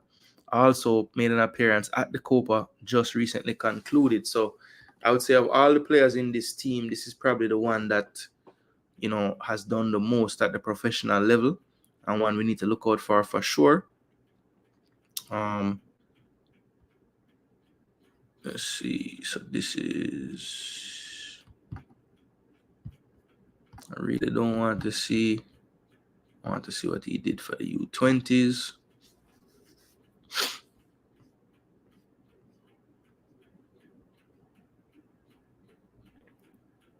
All right, so he hasn't even played for them yet, due to the fact that he, you know, has to be playing with this first team really at his club Herediano. So, you know, I want to look at what he did last season in the league actually. It's only showing me this year, so let me go to all seasons, all competitions, and all seasons. So let's just look at overall what Rojas has done in his career so far. So as you can see, this is all first team football. So Central American Cup, Copa de Costa Rica, Premier Division, Apertura and Clausura, Concacaf Champions Cup as well. So he has 56 appearances at the senior level, 11 goals, 3 assists. So very good for an 18-year-old. As you can see, this past season, 23-24, you know, really started to get a lot of minutes for his first team. And this would have been when he was 17. Has recently turned 18, but look, already over 3,000 professional minutes in his country. You know, 56 played for his club already, 11 goals, 3 assists, as I said before. So, you know, definitely a player that made his debut at the Copa America just recently concluded, and would be one of the top players for the Costa Rica U20 team going into this tournament. So definitely one that we're going to need to watch out for is Andy Rojas. Esteban Cruz as well, a very good player, another one that has a market value attached to his name, that can basically tell you, you know, this would be a player that probably has at least gotten more of a look in their first team. And as you can see, he's not listed as a reserve player. He's listed as a first team player for Alajuelense. 7 appearances for the U20s and 3 goals in their friendlies and matches they've had leading up to this tournament. So him and Rojas, I would think, would be, you know, bearing the brunt of their goal scoring duty. So we need to definitely watch out for them. Similar to with Rojas, I want to go ahead and show you, you know, this past year is when he made that jump. Right in January, starting this year, he was transferred to the first team. And yeah, where is the, okay, here we go. So he's made 9 appearances for 1 goal. So not quite as prolific yet as Rojas, and that's probably a part of the reason why his market value is where it is. But I do think moving forward, you know, he'll be a big part of that Costa Rica team. Supposed to be a final today, but I don't think any of these under 20 guys will be able to take part. Yeah, it's supposed to start at 1 o'clock, so they're actually playing this game now. Would love to get some footage on that actually. I'll research it and let you know how that one finish. But yeah, that is pretty much, for the most part, the Costa Rican team. As I said, a large bulk of it playing locally. Pretty much only one chop outside of the island. Everybody else playing for teams in Costa Rica, whether first teams or reserve teams or under 20 teams in this country. So again, don't let that fool you though. For one, they have prepared very well. They have been playing friendly since January, basically 2 to 3 every other month leading up to now. So they are well prepared, and the coach would have a good idea of what his team will look like going into this tournament. Not really much guesswork coming from them. I think tough decisions for them will be the starting keeper, who they go with there. My money is on Rojas to get the start, but we'll see. I think the back line picks itself for the most part. You're going to see Samadian starting. Whether he partners Naranjo or Arenas, that is the question. I think Ramirez will be playing, as well as Myri. He'll probably play over on the right-hand side. And then, you got your Barahonas of the world in midfield, Bryson Rodriguez, Alfaro. These will all be players getting a look in, but I think where their strength is up in the attacking area. When you talk about Andy Rojas and Esteban Cruz, there are two players at this level that are going to really stand out. So those are the key ones for Costa Rica. I have a look at their team as well. So those are the first two opponents that Jamaica will face. Now, this last team in the group, Cuba, while they won't have as many household names, I still want to look at them and just see where they are and see what's going on. Let's see if anybody else has anything to add in the conversation. Nothing in Splat history shows that he's indisciplined. They say at Fulham. Yeah, I know. And that's a part of the reason why, he's not always the captain, but he's definitely in that list of people that would be a captain on a day.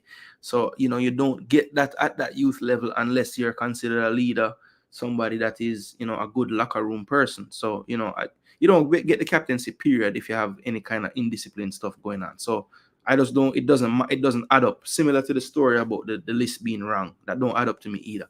When it comes to the JFF nowadays, I don't really know what is true or false when them say anything. Yeah, it's tough. The hurtful thing is these Jamaican coaches don't talk to the media. That's why them lift up. Absolutely, Duckland. We kind of rely on just what we can gather from other places. We don't really get it straight from the mouth, from the horse's mouth, as they say. Mans then believe local talent needs to be the first option at the level. Yeah, it's tough. Fuzzy just didn't like the kid. Okay. Jason Guna, why we're acting like we're surprised? They told us straight up at a quarter in under 20. They said they have to protect the local players. Yeah, but Chris Smith, the thing is, that's why I think Duckland said what he said about no, not Duckland, DJ Giggs say it's hard to know what's true or false, because in that same statement when he says a quota, he said that, but if a coach want to use more than the quota, we tell them that's fine as long as they can justify it. And he said there's never been a time when a coach come with people and them say no. He said there was only one player ever that there was a deal and them never get him or something like that. But him says like a 99% chance that the coach, if him asks feet, will get the more people. So, what do you take from that? It's like they're saying two things at once. I personally think the aim is local player development and not so much about qualification. But yeah, that's what it looks like. I counted 13 players with passports. Wow. There you go. And I mean, look, and I think Ian, I guess some would argue just because they have passports don't mean that they're better, right? And I think that's the true conversation we need to have. Like, how do we hold the people that pick the teams accountable? Like, if because at the end of the day, players being better is a subjective thing. So if the man can tell me that him think X player better than this player, but prove it to me. Like, how did you come to that? What metrics did you use? Like, are you just assuming that? I mean, I don't know. Like, what did they use? Because for me, the best telltale sign is like where they play. Who do they play for? What league are they in? What competition do they face? Those are the things that I would be using to see, to rank the players, because obviously they can't play each other. So what are we going to use? Well, it's a 2 before approach. For real, it looks up. It looks up. All right, let's check out the Cuba U20. As I said, this game, out of all the games, is the one that I think the Jamaican team should be looking at getting something out of. Look, I want to get something out of all the games, but this is a fact-finding mission, and after going on some fact-finding just now, I would say that USA and Costa Rica might be too steep a hill to get to. Well, let's see. Do they even have Cuba's team on here? Yes, they do. So they have a squad of 20. And no market value listed for them, which is to be expected because, as I said before, they probably won't have information on a few of these players anyway. So Zayas, here's one that's over in Alajuelense, Karel Perez. So that's good.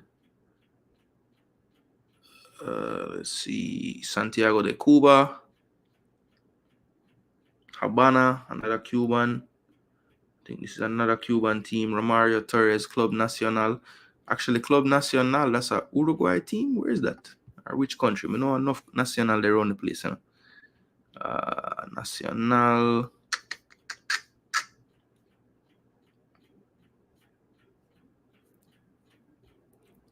Yeah, this is definitely a Uruguayan club. I'm seeing a bag of Uruguay ball up on them team. So Cuba does have a player playing in South America, Romario Torres. But for the most part, Habana,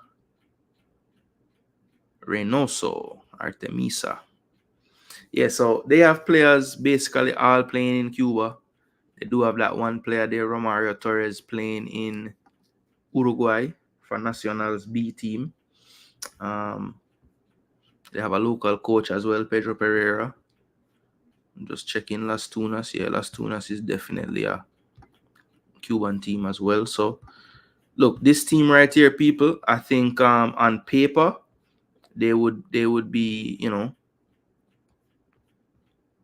one to look at and say, okay, well, but this was their most recent game when they beat Nicaragua 2-1, March 3rd, right? And they played a 5-2-1-2, it looked like, based on what this is saying here. And let's just see how similar the names look. I saw Zayas in the list just now. Reynoso was in the list as well. Quinones. So let's see how many of these players are there. Mendoza was one of them. Yes, Christian Mendoza. Vega, is Vega in the team again? So there's Michael Vega. He scored a goal in this game. So did Mena. Let's see. Is Mena in the team? Yep, Leandro Mena is there. Ugeles Keep, yep. So they have a lot of the players, some good continuity. They have the Reynosos on the team.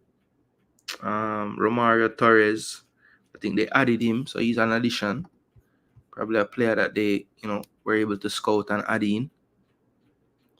But yeah, that's their team right there. Camejo, the number 10.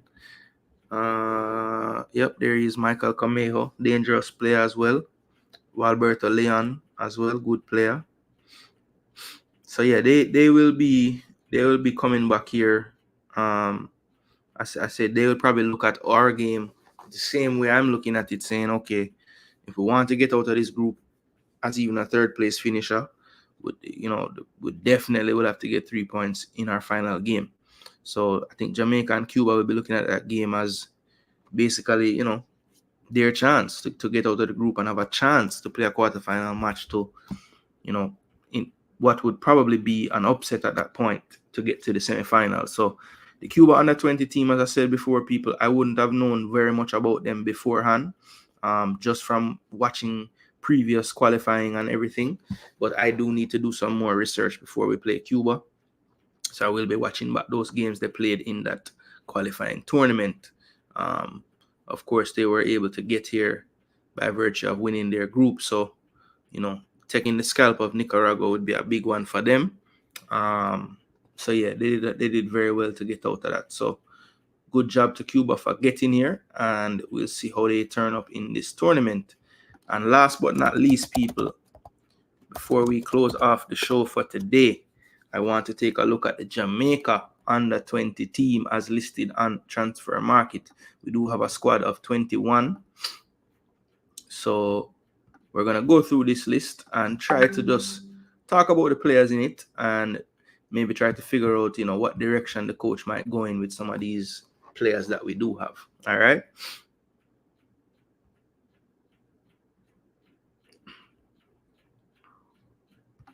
Each of the 13 players start for their respective teams. Boy, Ian Campbell, you just make it worse. Every comment you're saying, you make it worse. From a business standpoint going forward, qualifying is good. Adidas kit seen on TV around the world. More players will see it and think maybe have the potential to be a serious football country.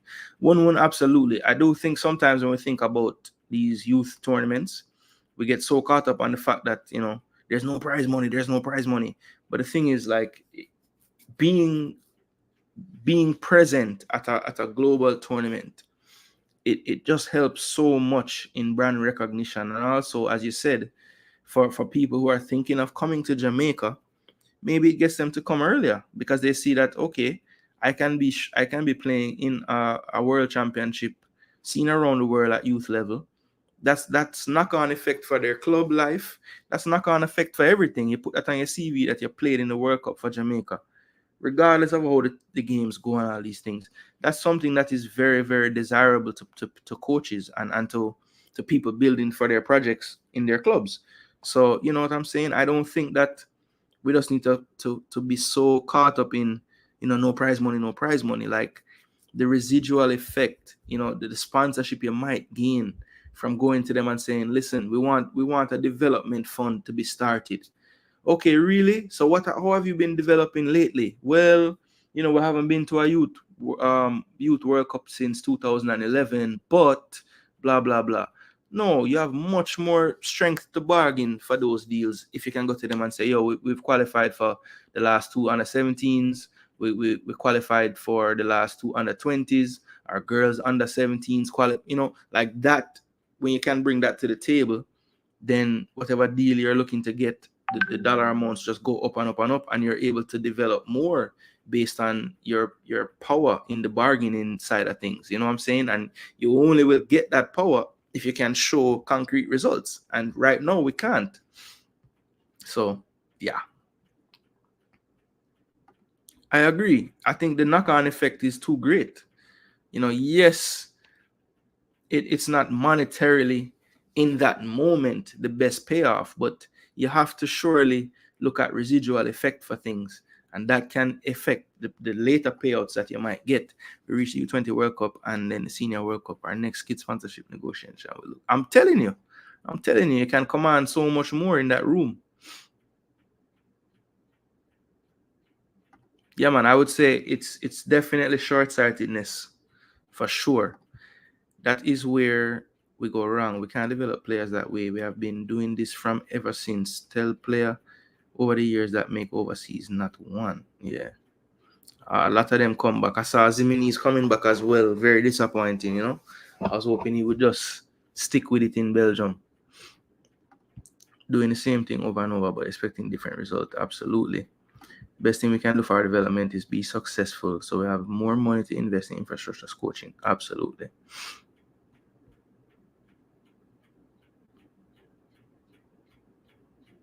Yeah, man, same thing over and over and over and over and over and over and over and over. It's annoying at this point. All right, people. So we are finally here. We are at the Concacaf Under 20 Championship squad for Jamaica. Now, some of you would have seen this before.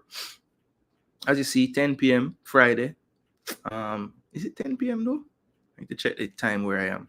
It might be. So, why Akeem Bernard?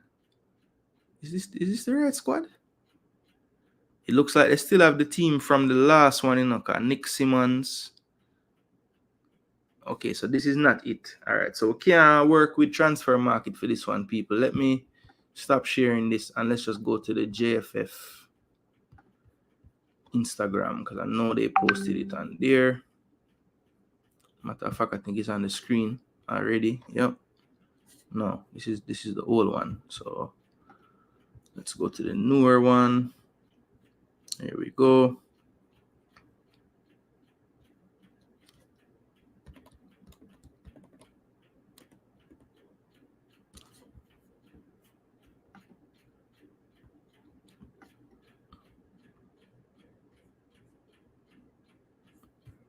All right, hopefully this is not too small. Yeah, that's what I heard. Chris. That's what I heard. Like a beer 6 we go pick up. Cuba is also a good team. Yeah, they are good. They are good. I mean, I'm only basing that to be our best chance based on like, you know, their lack of you see, it's a professional level players compared to the other two teams. But yeah, I think from what I saw results wise in the last qualifiers, you know, they had a tougher group and they were able to top it. And we, you know, while we did top our group, it was, you know, we made tough work of some teams that I think would be getting battered in this version. So, you know, it's not based on what we saw, it's not that good.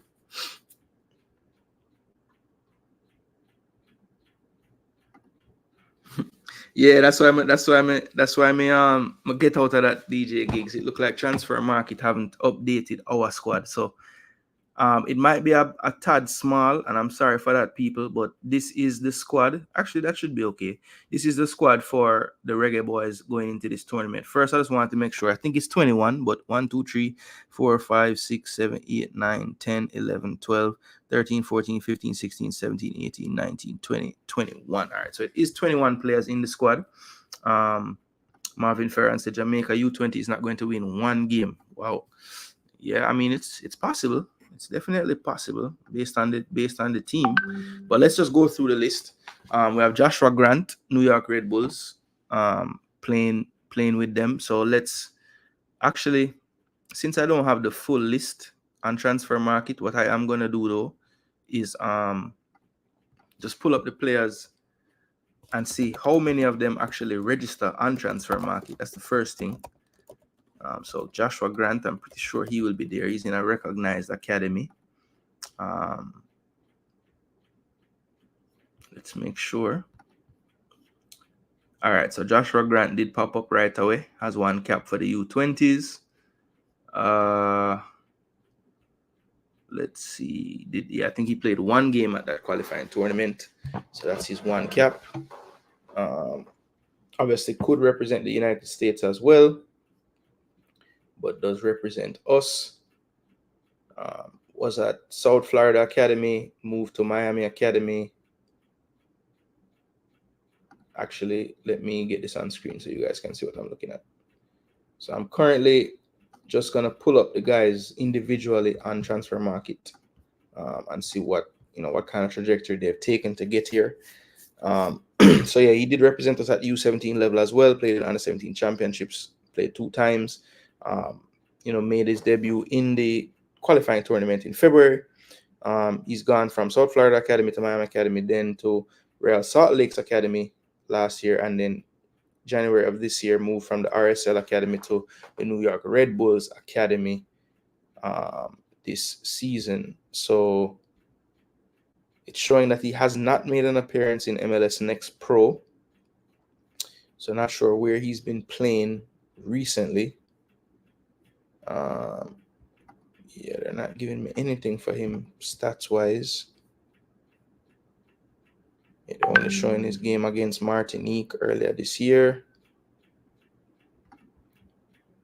So yeah, he hasn't really done that much at club level. He's at the Red Bulls Academy, so I'm sure he's playing some form of games with them, but hasn't been playing with the MLS Next team clearly because he doesn't have any time there. So that's one thing that's a bit strange to me. Only 17 still, so maybe just playing like friendlies or other opportunities with the youth team. But I would love to see him force his way into the MLS Next picture because I do think that will start to test him a bit more. So Joshua Grant was good keeper. I think he has potential. I do think that he showed a bit of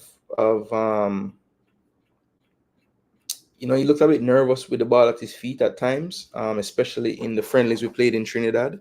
Did actually cause us to concede a goal with a mix-up with one of the defenders. But I do think he commands his box pretty well. Good handler of the ball and shots, good shot stopper. But I do think that Lynch, the other goalkeeper, might have the edge on him in terms of the overall package. I think Grant is a better size for a goalkeeper, but I do still at the same time feel like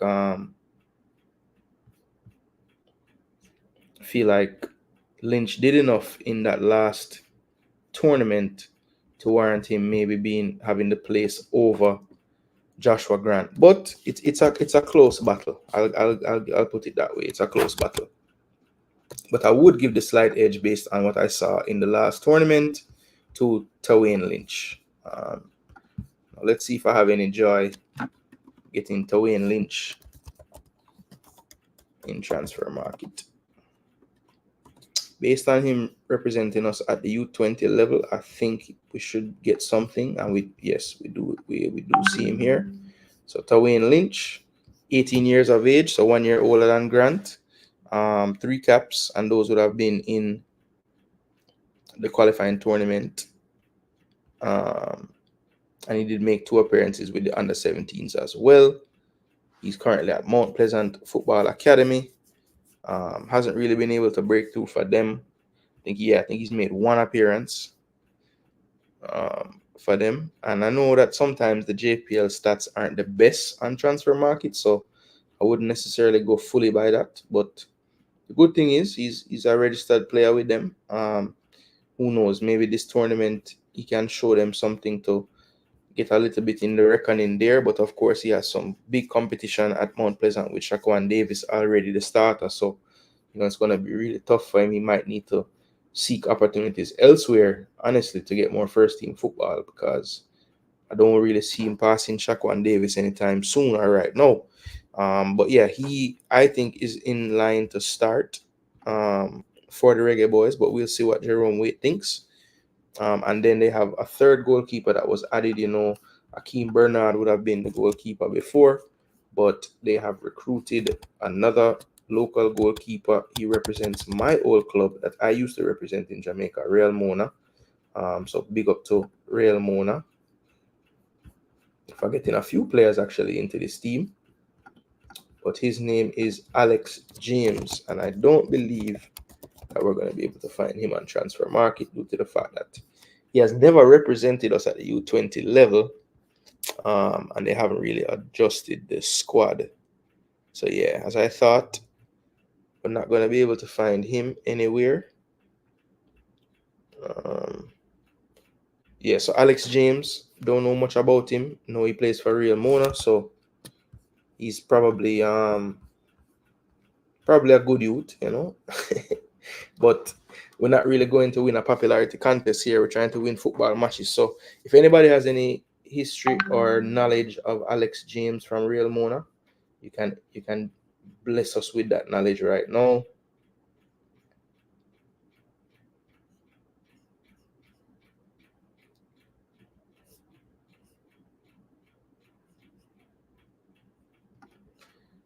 Forcing the senior team can't make it in Belgium is not his fault. Yeah, it's not his fault. I was hopeful that he would stick it out, but I'm over standstill. I mean, maybe based on him making a national team for us, he maybe thought he could get further along, with that system at Bruges. But I always knew it would be an uphill battle for him to get into that Cercle Bruges team proper. I thought Young Cercle was probably where he would be for the most part.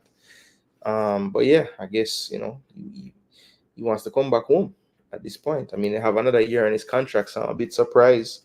I wonder if it's a loan or they just, I don't know what it is. I don't know what it is. I would love to hear what actually the conversation is on him in terms of what it is, like what kind of deal did he get with Mount Pleasant. Yeah, man, we went through that U20 team. It's something serious, man. I tell you, something very serious. All right, so next on the list, we have Romain Blake. So this will be a player that would be recognizing this system because he plays in MLS Next Pro. Romain Blake. Yep, there he is, Chicago Fire 2. Let's take a look at how he's faring this season. So he's made 11 appearances, only starting 19% of the games and playing 18% of the minutes.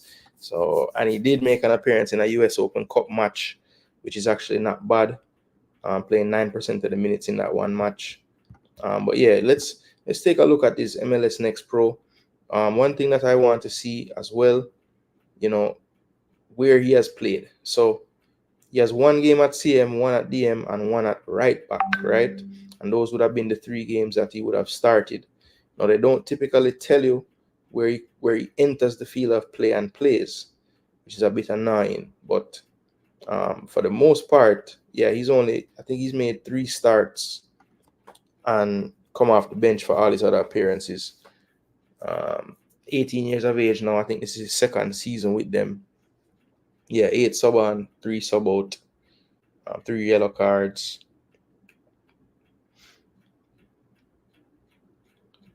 Yeah, so what's interesting is for Jamaica, I've never really seen him play anywhere other than centre back, and he pretty much doesn't ever play centre back for Chicago. So I'm curious to see if he's listed as a defender here, but where will we actually see him?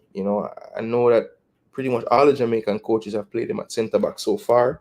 Would it be smart to move him into midfield? Maybe play him at a more natural position for his height, which would be right back. I don't know, but let's see what Jerome Waite decides. For me, I think that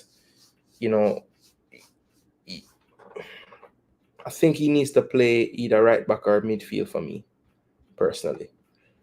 I know when he first came around, my argument for him playing in the center was like, Lisandro Martinez can do it and this and that, but I don't think he's that level of a defender to be able to do the things that make Martinez successful at the height he is at center back.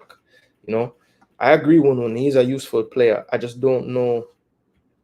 Yeah, it is a shame. I don't think he's going to grow much more either. But I feel like, based on his development at his club, they are trying to turn him into a deep line midfielder. He doesn't even really play center back there at all. Like I said, he made an odd start at right back once, but every other time he started, and most of the time when he comes on to play midfield. So, is he just a midfielder, and that's just the bottom line. That's what we need to figure out. But he has a wealth of experience at this level, probably the most experienced player at U20 level, at least as far as playing U20s are concerned. A lot would argue that probably Christopher Ainsworth is the most, I'd say, local based or local born in this team. He's probably the most, has the most experience at the highest level of the game. Of course, before going to Chicago, Romain Blake was starting for Waterhouse as a defender, so I have to give him that credit as well. He does have some senior team experience as far as the JPL is concerned. But yeah, Romain Blake, definitely one that I thought I wanted more out of in the qualifying tournament. I didn't think he, played his best. As a matter of fact, I thought his previous run with the team when he was younger, playing with the older boys, he looked better than he did in this last qualifying tournament, as he was one of the senior players.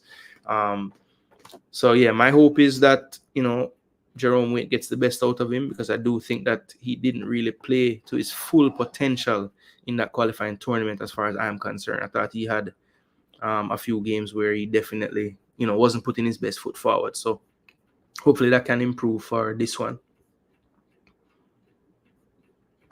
So that is Romain Blake. All right, so the next player, probably another one that you could argue has a bit more experience, maybe not at this particular level, but just overall in football, is and that is Adrian Reed Jr. Now, Adrian Reed, I believe, should pop up in this system because he's played enough football.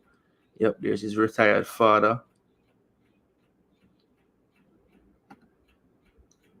And this is him, people. He's 17 years of age.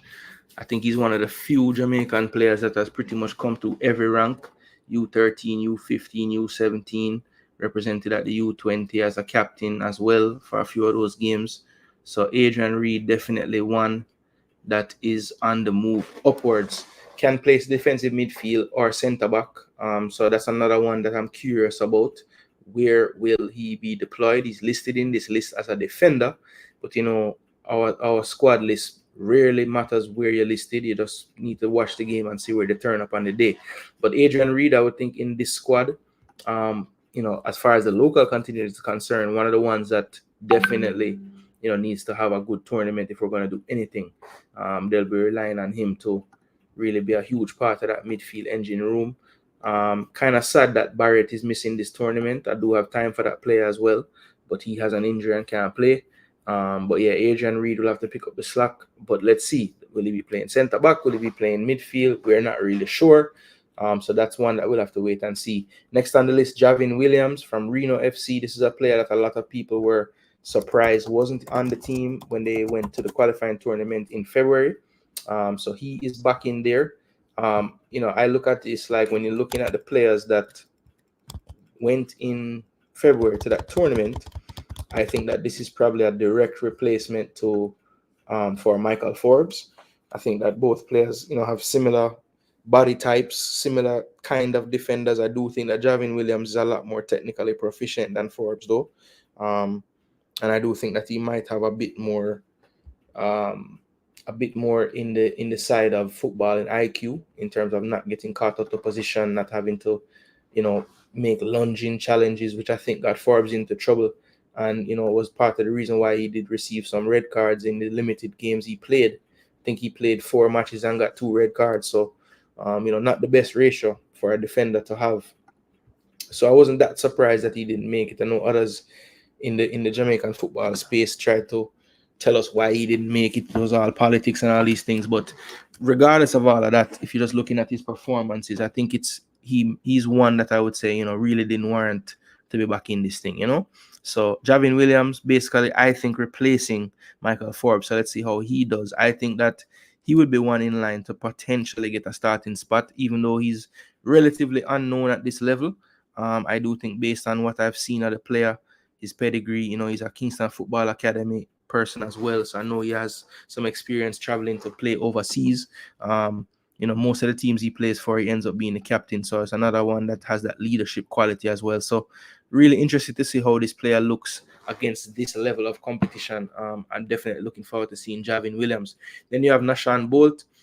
Those who follow schoolboy football would know he's a Clarendon College player.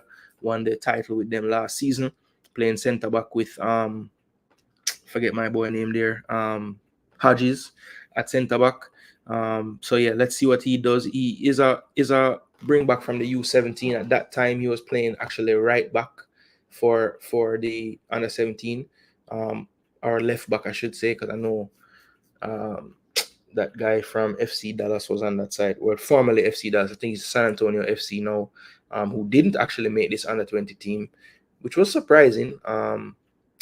Someone can help me in the comment section. The right back for the U17 that didn't make this team. What is his name? Let me see. I'll tell you in just a minute. Jamaica U17. So one person in the squad. How that possible?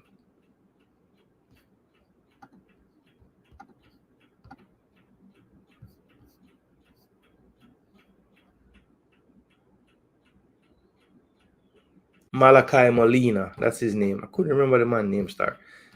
My bad, Malachi. No disrespect. Malachi Molina, that's his name. He played in the first initial friendlies in Trinidad, but then didn't make the team that went to the qualifying tournament. And I'm not so sure how he's not around for this one, because he wasn't at the qualifying tournament. I think we started out. The first game we played, Kyron Horsley McKay at right back, which I didn't understand. He looked to be a centre back to me. Then we dropped Horsley McKay for the second game, and we started the gentleman from Phoenix Academy who played for Mona as well, who ended up scoring a goal in one of the games as well. And he looked decent at right back. He's not in this squad going to this tournament. So we don't have Molina from the last U17. We don't have Horsley McKay, who played the first game in the qualifying tournament. And we don't have what is the guy's name, man? I'm sorry, I'm going to have to look it up again. But he's probably actually still in the list because they haven't updated it. So let's go to Jamaica U20 and tell you. I know them call him, I think them call him Nosy, I want to say. Or that might be. No, that's Damai. That's another one. That's the midfielder. This guy's name is not Nosy. What is his name? I'll tell you just in a minute now, people. Robinho Garden. That's his name. Robinho Garden. So Robinho Garden is not in the team either. So, I don't get it. When I'm looking at this team, maybe somebody can help me out. Is Rashan Small a right back? or J. Lloyd Smith or any of those players right backs? Is he planning on playing Blake at right back? I'm not sure. People. But yeah, Nashan Bolt, he makes it. Again, someone that was in that under 17 squad and has worked his way now up to the under 20 for this tournament. But surprisingly, Nashan Bolt was not in the qualifying team that went to qualify for this tournament. So just some of the decisions are a bit strange, right? He does represent Arnett Gardens. Maybe Jerome Waite has some kind of, personal knowledge of the player based on that. I know he's at Tivoli now, but definitely was a long-time member over by Arnett Gardens, so maybe he knows him that way as well. J. Lloyd Smith, another defender listed, he plays for Cavalier. Let's see if J. Lloyd Smith get any recognition out on this site. Yes, he does. Age 18, right back. So he is a right back by trade. So that is good. So we actually have a noticeable or a noted right back in the defensive team. Wonderful. Now, as I said before, people, they're not necessarily very accurate when it comes on to the Jamaica Premier League. I would have to look at another site to get some more accurate description of the Premier League numbers. Let me just go to J. Lloyd Smith, Jamaica Premier League, because the website should have his numbers at least from last year.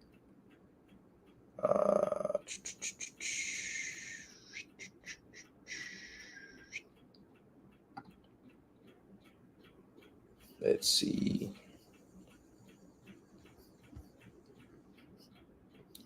Okay, that's not the right person. So Jamaica Premier League.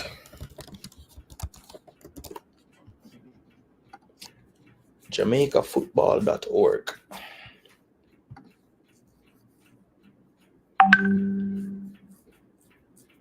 They need for us have a Jamaica Premier League.com.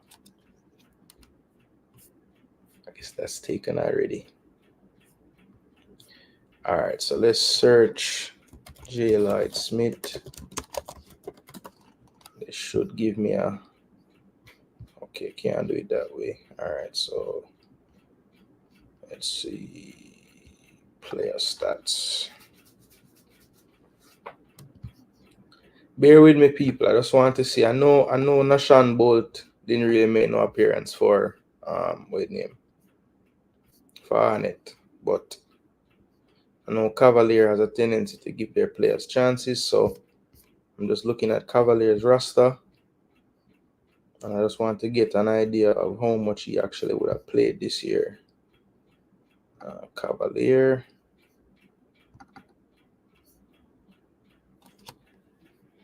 All right, so Cavalier, let's see. They just have a total minutes anywhere. Red cards, goals, roster. Okay.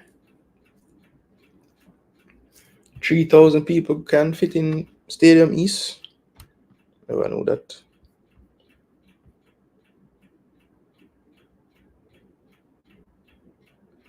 So they don't really have the amount of minutes, but they do have appearances. So let me see. I'm not on page 1. Page 2. Nothing. Is there no rhyme or reason to where the people are? Okay, J. Lloyd Smith, 18 years of age. It's listing that he didn't make an appearance once. So for all the youth that Cavalier using, this player didn't get any chance to play. And conversely, there's a 17-year-old in their team, Xavier Gooden, who played the U17s, who is not in the team, who got 6 appearances in the Premier League. So, I mean, J. Lloyd is a right back, which they don't really have one. So I'm assuming that's why he's there. Let's see if Rashawn Smith the next player on the list, he is from Portmore United. Let's see if I can let you know if he got any game time. So Portmore, where's your logo now? There it is. Rasta.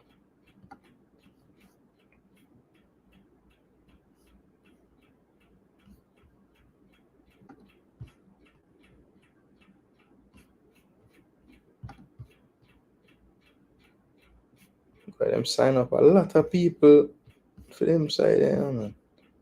So Rashawn Small did make 3 appearances and score a goal. So that's good for him there. Got some appearances at least in the team. Let me see if them have anything on here. I like to know if these guys, okay, so he's listed 19 years of age. He's listed as a midfielder and he's listed as a defender on our team. So that is another interesting one. Did he actually? So it said he made, okay, so he did. So they have this right actually. He made an appearance in the playoffs and scored a goal in the Premier League last year. So that's Rashawn Small, 19 years of age.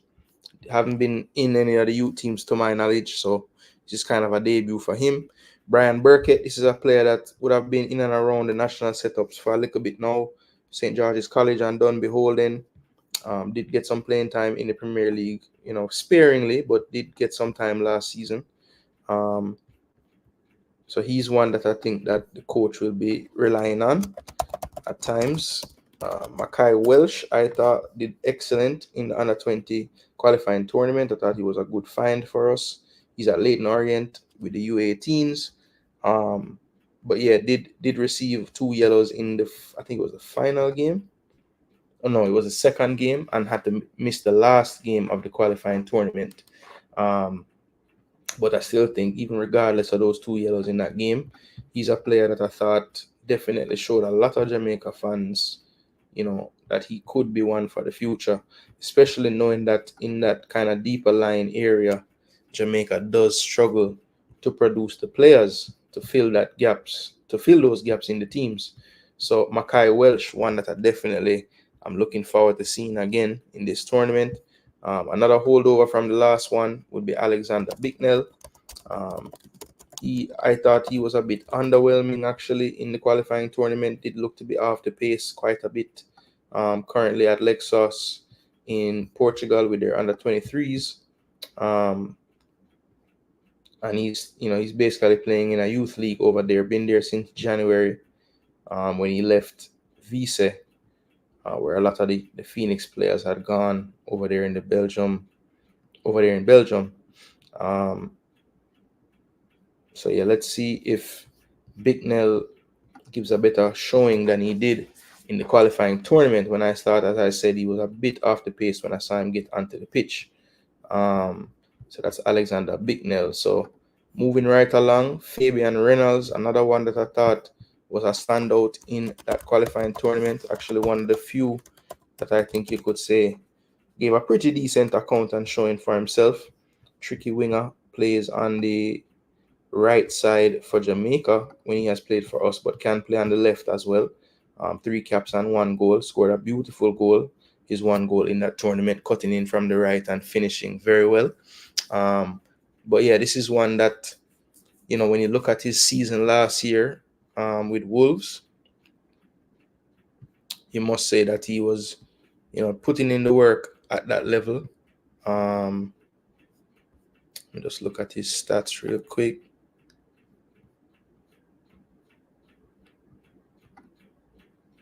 So yeah, let's just take a look at what he did this past season, 23-24. So he had 22 appearances, 3 goals and assists in the U18 Prem. Only 1 appearance at the Premier League 2 and 1 in the FA Youth Cup, where he did score a goal there as well. So spent most of his time with the U18 Premier League team, playing, you know, the bulk of the season. These games he would have missed. He would have been with us. That's why he would have missed them. But yeah, that is what he did this past season. Again, I think a player that, you know, when you look at this, the mix of players that we have in this team, he's one that I'm sure we're going to need to have good performances from if we're going to do well. And that's Fabian Reynolds. Next one on this list is Christopher Ainsworth. So Christopher Ainsworth, as I was saying earlier, him along with Adrian Reed would have been two of the most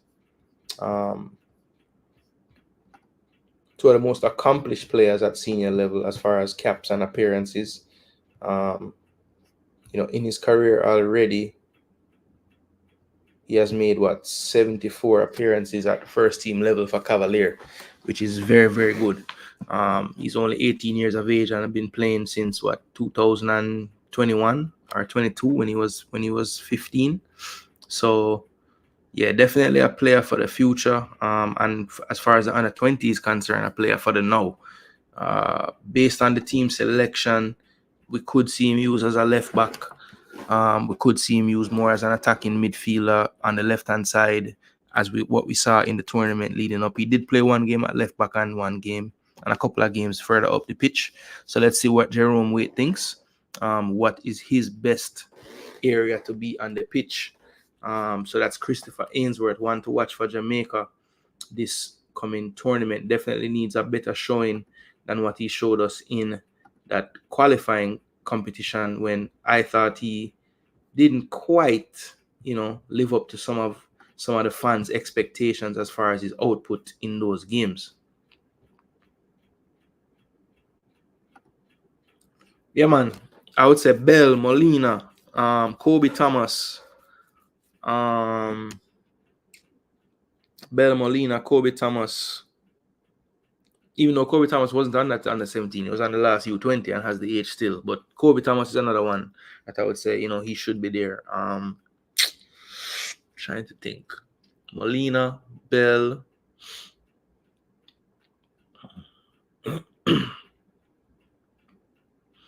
I thought based on how he played in the last qualifying tournament, I was surprised. I hear Dixon didn't make it again, because he actually did better than I thought in the last tournament. I thought he was better than Forbes. Thought he was even better than Romain Blake in the games I saw him playing. And he was the captain of that U17 team. So, yeah, a few strange ones. The best centre-back in that U17, in my opinion, was the one that was on the bench and came into the team and got a wild red. He could pass the football, just needed some good coaching. I'm not sure which one on that U17 team you're talking about. When Jamaica doesn't win any of these games, someone is going to come and say that these guys really need the experience and the players overseas couldn't make it in time. Yeah, well, based on reports from those in the know in those processes, they said that there was no delay. They could have gotten them. They just didn't go for them. Could it be a case that he played and not registered? I'm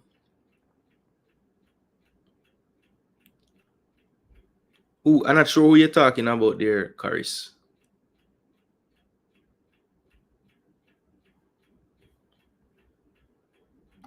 Big Nell was not good enough last time. I hope he has improved a lot, but I doubt he has come far enough.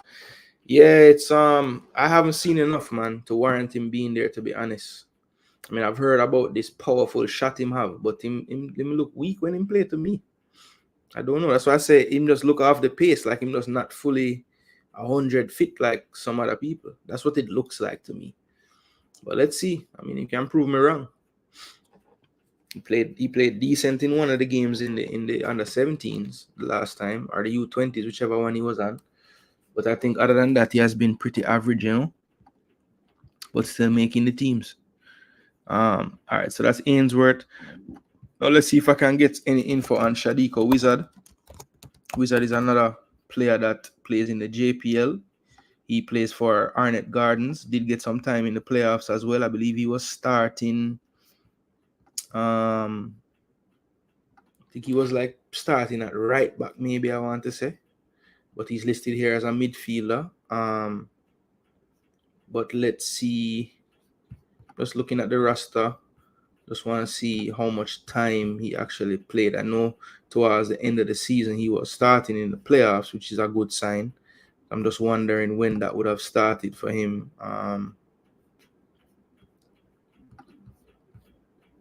Okay, so Shadiko Wizard played 9 games. Okay, so he would have, 18 years of age, 9 games. But I'm pretty sure Wizard was playing right back, if I'm not mistaken, in those playoffs. He got a red before everybody said he was the worst. But when I watched him, he was the best. He just needed coaching to not dive into tackles. He wouldn't win from behind. Oh, okay. So you're talking about Michael Forbes, I believe. But Forbes wasn't in that U17 team. That's what's throwing me off. Are you referring to the last U20 where just play and him get red? Or you're saying the U17? So the U17 would have had Romy and Blake. It would have had the guy from that used to be on Chelsea. Hyphenated last name. Let me see.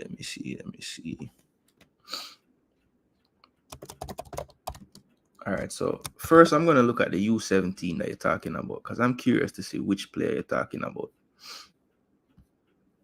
Let's have to change this to 2022. And say he got a red card. Xavier Gooden, did he get a red card? Maybe. I think it might have been Gooden, you know.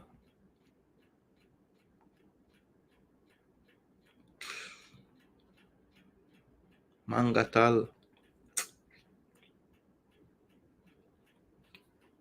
Jamani Bell, that's his name. All right, so I'm thinking it might have been Gooden who got the red card, you know. And I do think that he needs some more coaching, but yeah, he does have potential. I agree. Yeah, so yeah, you must be talking about Xavier Gooden, who I mentioned when I was going to the defenders, wondering how he's not there, but like some of the other players are, you know. United States is there to try and win the tournament. Costa Rica is also going to try and win. Cuba is also there to try and do some damage, but Jamaica is going to make up numbers. Sad, but that might have some truth to it, my brother. All right, so Shadiko Wizard, Arnett Gardens, listed as a midfielder, but as I said before, played right back to end the season for Arnett. Avery Grange. See if we can find this player. They say he's from the Borough FC. So Avery Grange not coming up here. Let me see if I can just type in the club then. See if we can find him that way.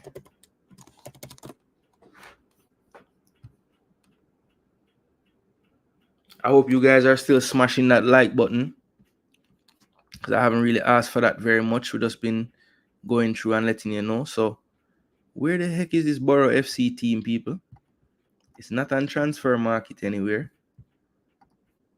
All right, let's try something else. Avery Grange, the Borough FC. The Borough Football Club signed Avery Grange. Okay.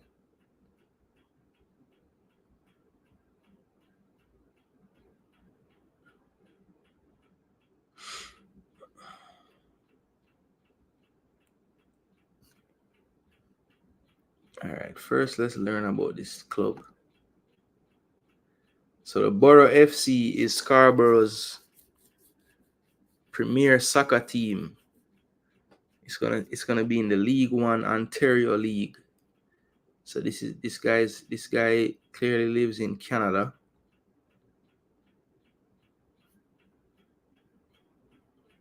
And he was signed to this club on April 23rd.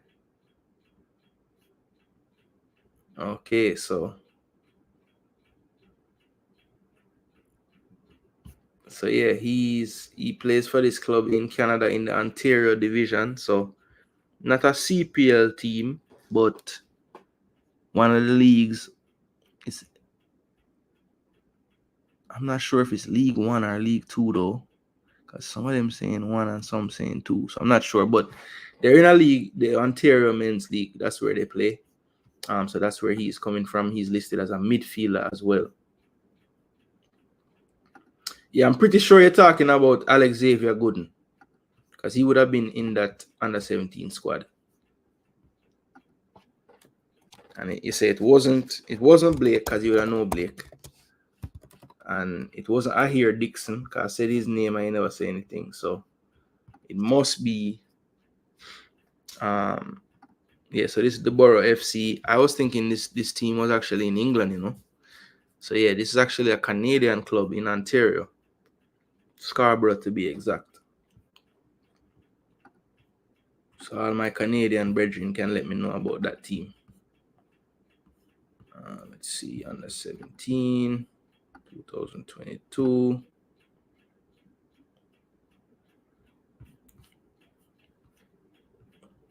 Was it Malik Robinson? I don't think it was Malik Robinson from Humble Lion. I think it was Xavier Gooden, Ahir Dixon, and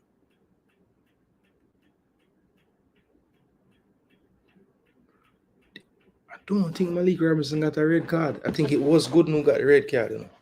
I'm almost certain. Let me see. Actually, I'm going to click on him to tell me. Because he played with the U17, 2 games. And that makes sense. It was 2 games because if him get he got a yellow red at the UFC championship, yeah. Because I remember he scored a goal. He scored a goal in that same game and then got 2 yellows and then had to be suspended for the you know, obviously the next game. So yeah. You were talking Xavier Gooden. So I was right.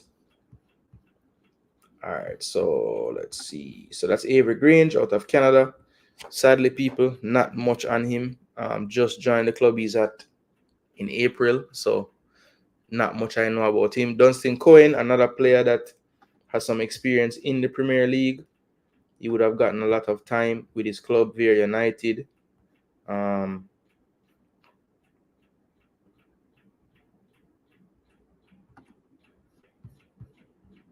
So that is him, Dunstan Cohen. I believe he's still only, 17 or maybe even 16, one of the younger players. I know he was only 15 when he was playing the under 17 the last time. He was also at that qualifying tournament recently played and did a decent job in that tournament. I think, you know, failed to really stamp his class really, but you know, held his own. I thought did okay. Still yet to see the best of him at these senior teams or at these youth national teams. But I have heard a lot based on his potential and what he does. But 17 appearances in the Premier League last year with 1 goal, and that is the Jamaica Premier League. So yeah, getting the minutes, but you know, maybe not getting on the score sheet as much as he would like. But you know, kudos to him for getting first team minutes at such a young age in the Jamaica Premier League. All right, so that is Dunstan Cohen. So we're into the forwards now. Nashardo Gibbs, he's a player that some may know from Kingston Football Academy. I believe he also was a part of that KC team. And now he is playing at Real Mona. As I said before, a couple of players from Real Mona on this team. He would be one. Don't think Nashardo Gibbs is going to be on any transfer marketplaces or anything like that. No. So yeah, but I know the player. I remember him in an interview with the KFA head. And I just liked how he sounded in the interview. Understood that, you know, there's a lot of work that needs to be done. And I just thought he sounded like a very level-headed youth. So have time for him off the pitch. Need to see how he has progressed since the last time I would have seen him playing in schoolboy football and whatnot. So let's see. Another player that has had some tours overseas with Kingston Football Academy. So hopefully that can translate into some success for him on the pitch for the Jamaica youth team in this go around. Then we have another player, Niall Waugh. This player was not a part of the team for the Concacaf qualifying tournament, but has since been added to bolster the attack. So Niall Waugh is one of the players that I wanted to kind of let Jamaica get familiar with as far as what he has done so far in his career. So Nile War, let's go to his transfer market and just show you guys. He is a member of the FC Dallas Academy at this point, and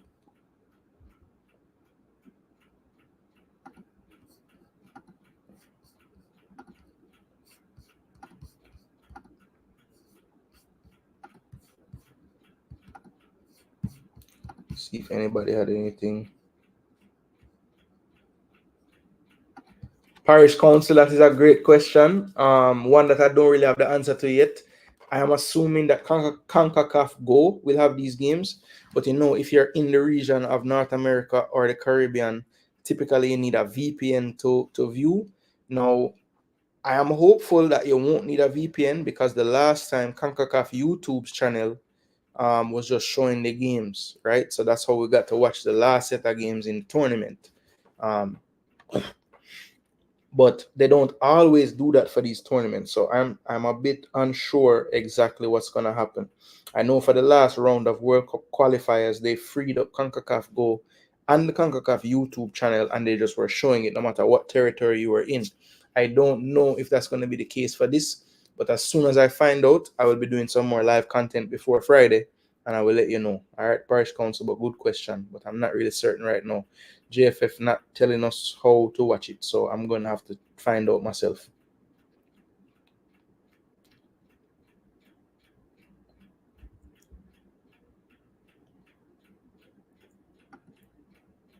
Is who the left-footed midfielder?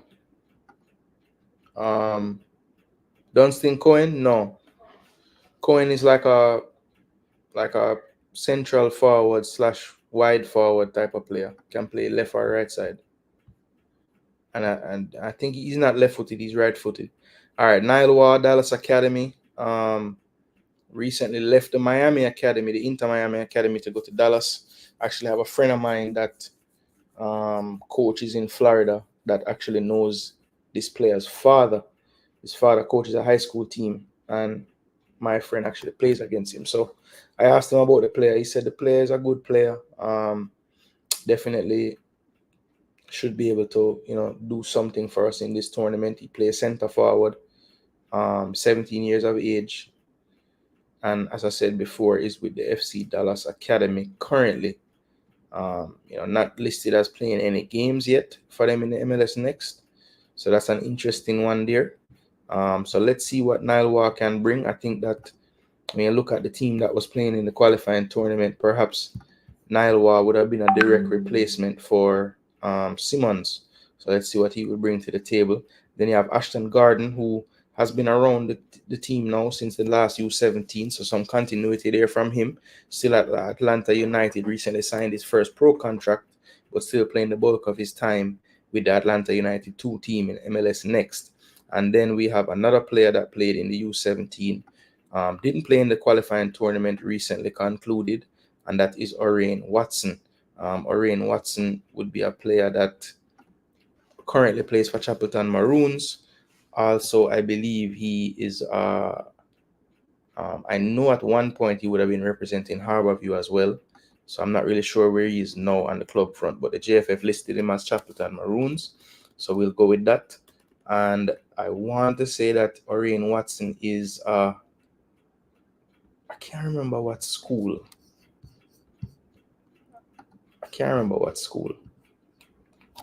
Not really sure.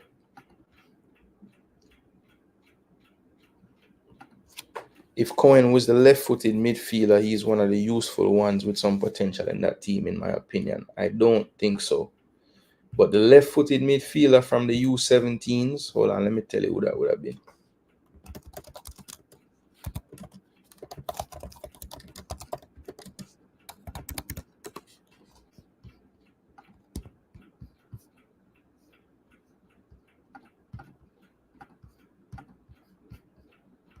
Let me see if I can help you out there one. Because, let's see, left-footed midfielder.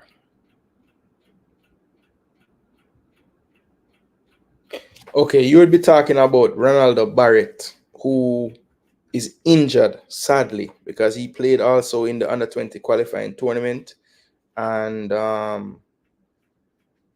he played well there. He played left back though, out of position, and then he played, I think, one game at midfield when Welsh was out, and he looked good in midfield as well. So yeah, Ronaldo Barrett is a big miss, I think, in this tournament. One of the few that I think, if you're looking at local players, he's one that I think definitely would deserve to be there. But sadly, he is injured. One. So you're talking about Ronaldo Barrett. He plays for Cavalier as well in the Premier League.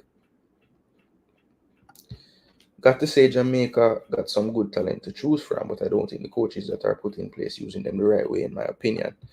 Yeah, man, it's there's a lot of issues. I think, I don't really necessarily agree with some of the scouting of these teams. And I just don't like the fact that it's such a guessing game as to how these coaches get to this point and how they pick the players. But it is what it is, man. That's why I try to make this content to try to educate folks as much as I can. It's also an education mission for me, because I learned some just doing the research with you guys watching me do it today. But this, in the end, is the final squad for the teams. Right here on screen, we have the Jamaica Reggae Boys squad to face USA, Costa Rica, and Cuba, and then hopefully face somebody in the quarterfinals with a chance to get to the World Cup in 2025. So that is the full squad right there, people, in full. Yeah, it's going to be an uphill climb, man. Going to be an uphill climb. I think, as Ian Campbell stated earlier, we had a lot of players that, were eligible, had passports in hand. And when I look at some of the players in this team, I don't understand how we weren't able to lean a bit more on the diaspora to just kind of beef up and bulk up some of these positions in this team. So look, we're sending a team that I think is not the best we could potentially send. And we'll see how much of an impact that has, and how poorly or well we do in this tournament. For me, it's going to be a completely uphill task. And if we get anything out of this tournament points wise, I think that would be a small victory, to be totally honest. All right. Let's temper our expectation for this one. Let's just know going into this that, we're not the most prepared. I don't even think we're the most qualified in terms of the players that were selected. So yeah, I feel like we're going into this one definitely behind the 8 ball, and whatever we can get out of this will be a plus in my opinion. But let's just take a look at the actual, what would you call it now? Let's just take a look at the full fixture list here.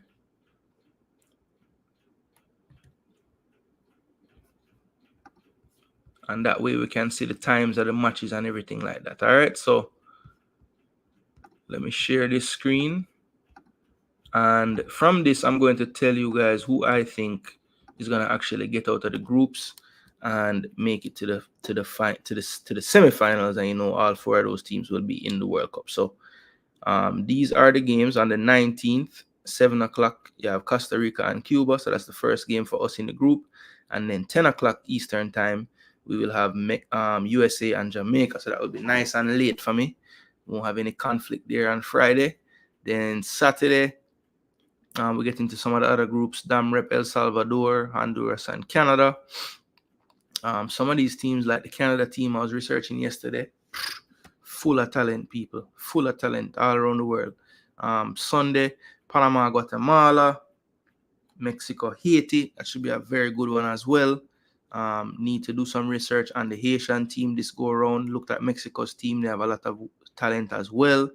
Then we are back in action Monday the 22nd when we face Costa Rica at 7. So I should be good for that one. I know my daughter will have training, but hopefully mommy can do the pickup duties for that. And then Cuba will play USA later. Then Tuesday again, we go back to the Canada group. And then I think our final game should be on the Thursday, yes, the 25th, where we take on Cuba at 7 o'clock. All right, and all of these will take place at the Miguel Aleman Valdez Stadium. All right, so that will be it. And then let's just take a look at how the groups themselves actually look. So we have the standings here.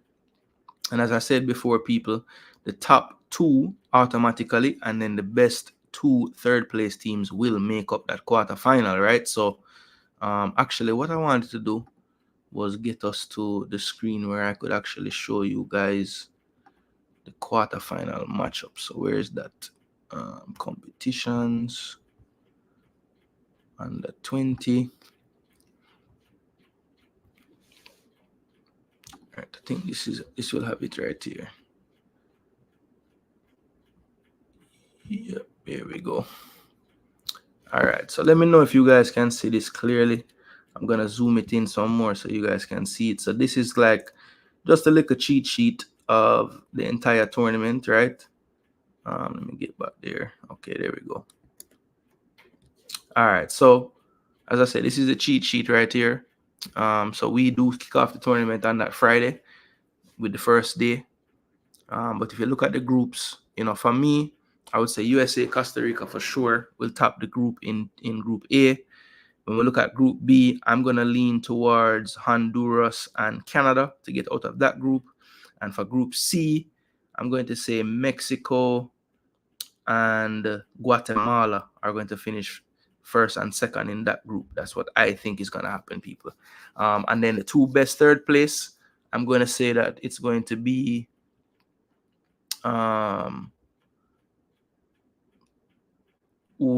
it's a tough one, I'm going to say the 2 best third place finishes are going to be Haiti and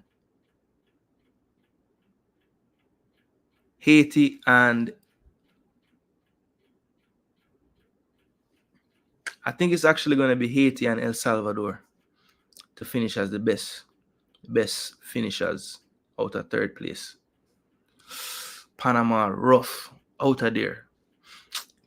Could be El Salvador and Panama, All right, I'm going to stick with that.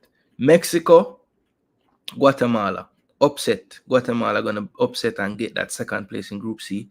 Then I'm going to go with Panama and El Salvador as the teams to get that, best third place, right? And then for me, the 4 semifinalists are going to be USA, Canada, Mexico, and Honduras. I think that will be the 4 semifinalists. USA, Mexico, Canada, Honduras. Is that possible?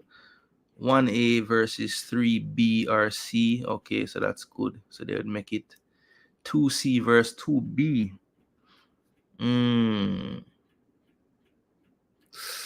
So that means either one of... Yes, I'll put Canada over like Guatemala or even Panama there. So they should make it there. And then 1C, I don't think... Okay, so 1C is going to be Mexico, I think, versus 2A, which is probably going to be Costa Rica. So I'll put Mexico there. And 1B versus either 3A or C. So I think that will be Honduras versus... I don't think a third place is going to come out of A. So Honduras versus either Panama or Guatemala. And I would say that I think Honduras will defeat them. So yeah, Honduras, Mexico, USA, Canada is how I see it playing out. And then the winner, let's see, the winner of the tournament, I'm going to go with the USA winning this tournament again for a 4th straight time. I just think they have a bit more than everybody else in this tournament in terms of pedigree and quality. And I think they have the deepest squad as well. So I'm going to say the USA. My dark horse to take home this tournament this time, though, is Canada. I think looking at their squad and looking at the continuity of players and everything and where their players are playing, I think that they have a good opportunity as well to have a good showing. So USA, my favorites, Canada, my dark horses. And sadly, people, I don't see Jamaica getting out of this group or getting into the quarterfinals. I am hoping I am wrong, people, but that's how I see it based on the research, all right? So, as I said before, people, this was a very, very enjoyable, informative show for me. all the people that stuck around to hear about all the teams. I just want to say big up on yourself. Before the tournament is over, I will be doing some more shows on the tournament. There are some teams in there that I think I want to look at as well. I did look in private at Canada, Mexico, Honduras, some of the top teams. I would love to share some of what I found at some point as far as that is concerned. But look out for some more content. I don't know if I'll be doing a show tonight. I know there's some information floating around in regards to the Reggae Boyz right now. Certain players getting moves and all that. So it is time to have a nice little roundup of what's going on, all things Reggae Boyz, but I'm not sure if it will be tonight or not. It might just be tomorrow during the day that I run out with some more content, but let's see, people. I will drop the thumbnail early enough so you guys can see and support. But until then, let's talk about big up the people I'm in the building and call this one a day. All right, one respect very much for the £5 boss. Yes, man, respect for the super chat, bro. You don't know where I put in the work. Let's see. Brian Martin said blessings, bless up, Brian. Yeah, man, bless up to BAM Sports doing him thing, becoming the interview boss, you know, getting all the links and getting them interviewed. We cannot afford to select poorly number of decent players for correct. Yeah, man, one. I tell one about the channel. I'm supposed to know about it.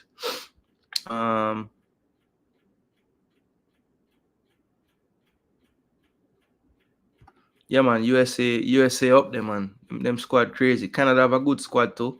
Mexico always around there. They're hosting it, so you have to give them time. But yeah, I just think USA is a bit too strong for everybody, to be honest. I mean, they have so many different options to use. It's a very tight tournament in terms of fixtures. They have the advantage of, you know, playing a next unit and them still as good. So, you know, it's not really that big of a deal. But people, I'm running out of time. I need to go pick up my big daughter now from camp. So big up to everyone that joined today. Hopefully you guys have smashed that like button for me. I haven't really been checking, but I would think that people are doing me that service, you know, because you don't know, we need the likes to get the thing visible out there in the world. All right, people. So big up on yourself. Thanks for tuning in. Thanks for watching. I enjoyed bringing this information to you guys today. And until next time, people, it's Jason Guna TV, and we are out of here. Thanks again so much for the support, people. Subscribe, people. Yeah, man. And to all those asking about where we can watch the games, I'm going to still do some research. The next time you see me on a program in here on YouTube, I will have that answer for everybody. All right? So big up on yourself. One love. Manners and respect. Jason Guna TV, we out.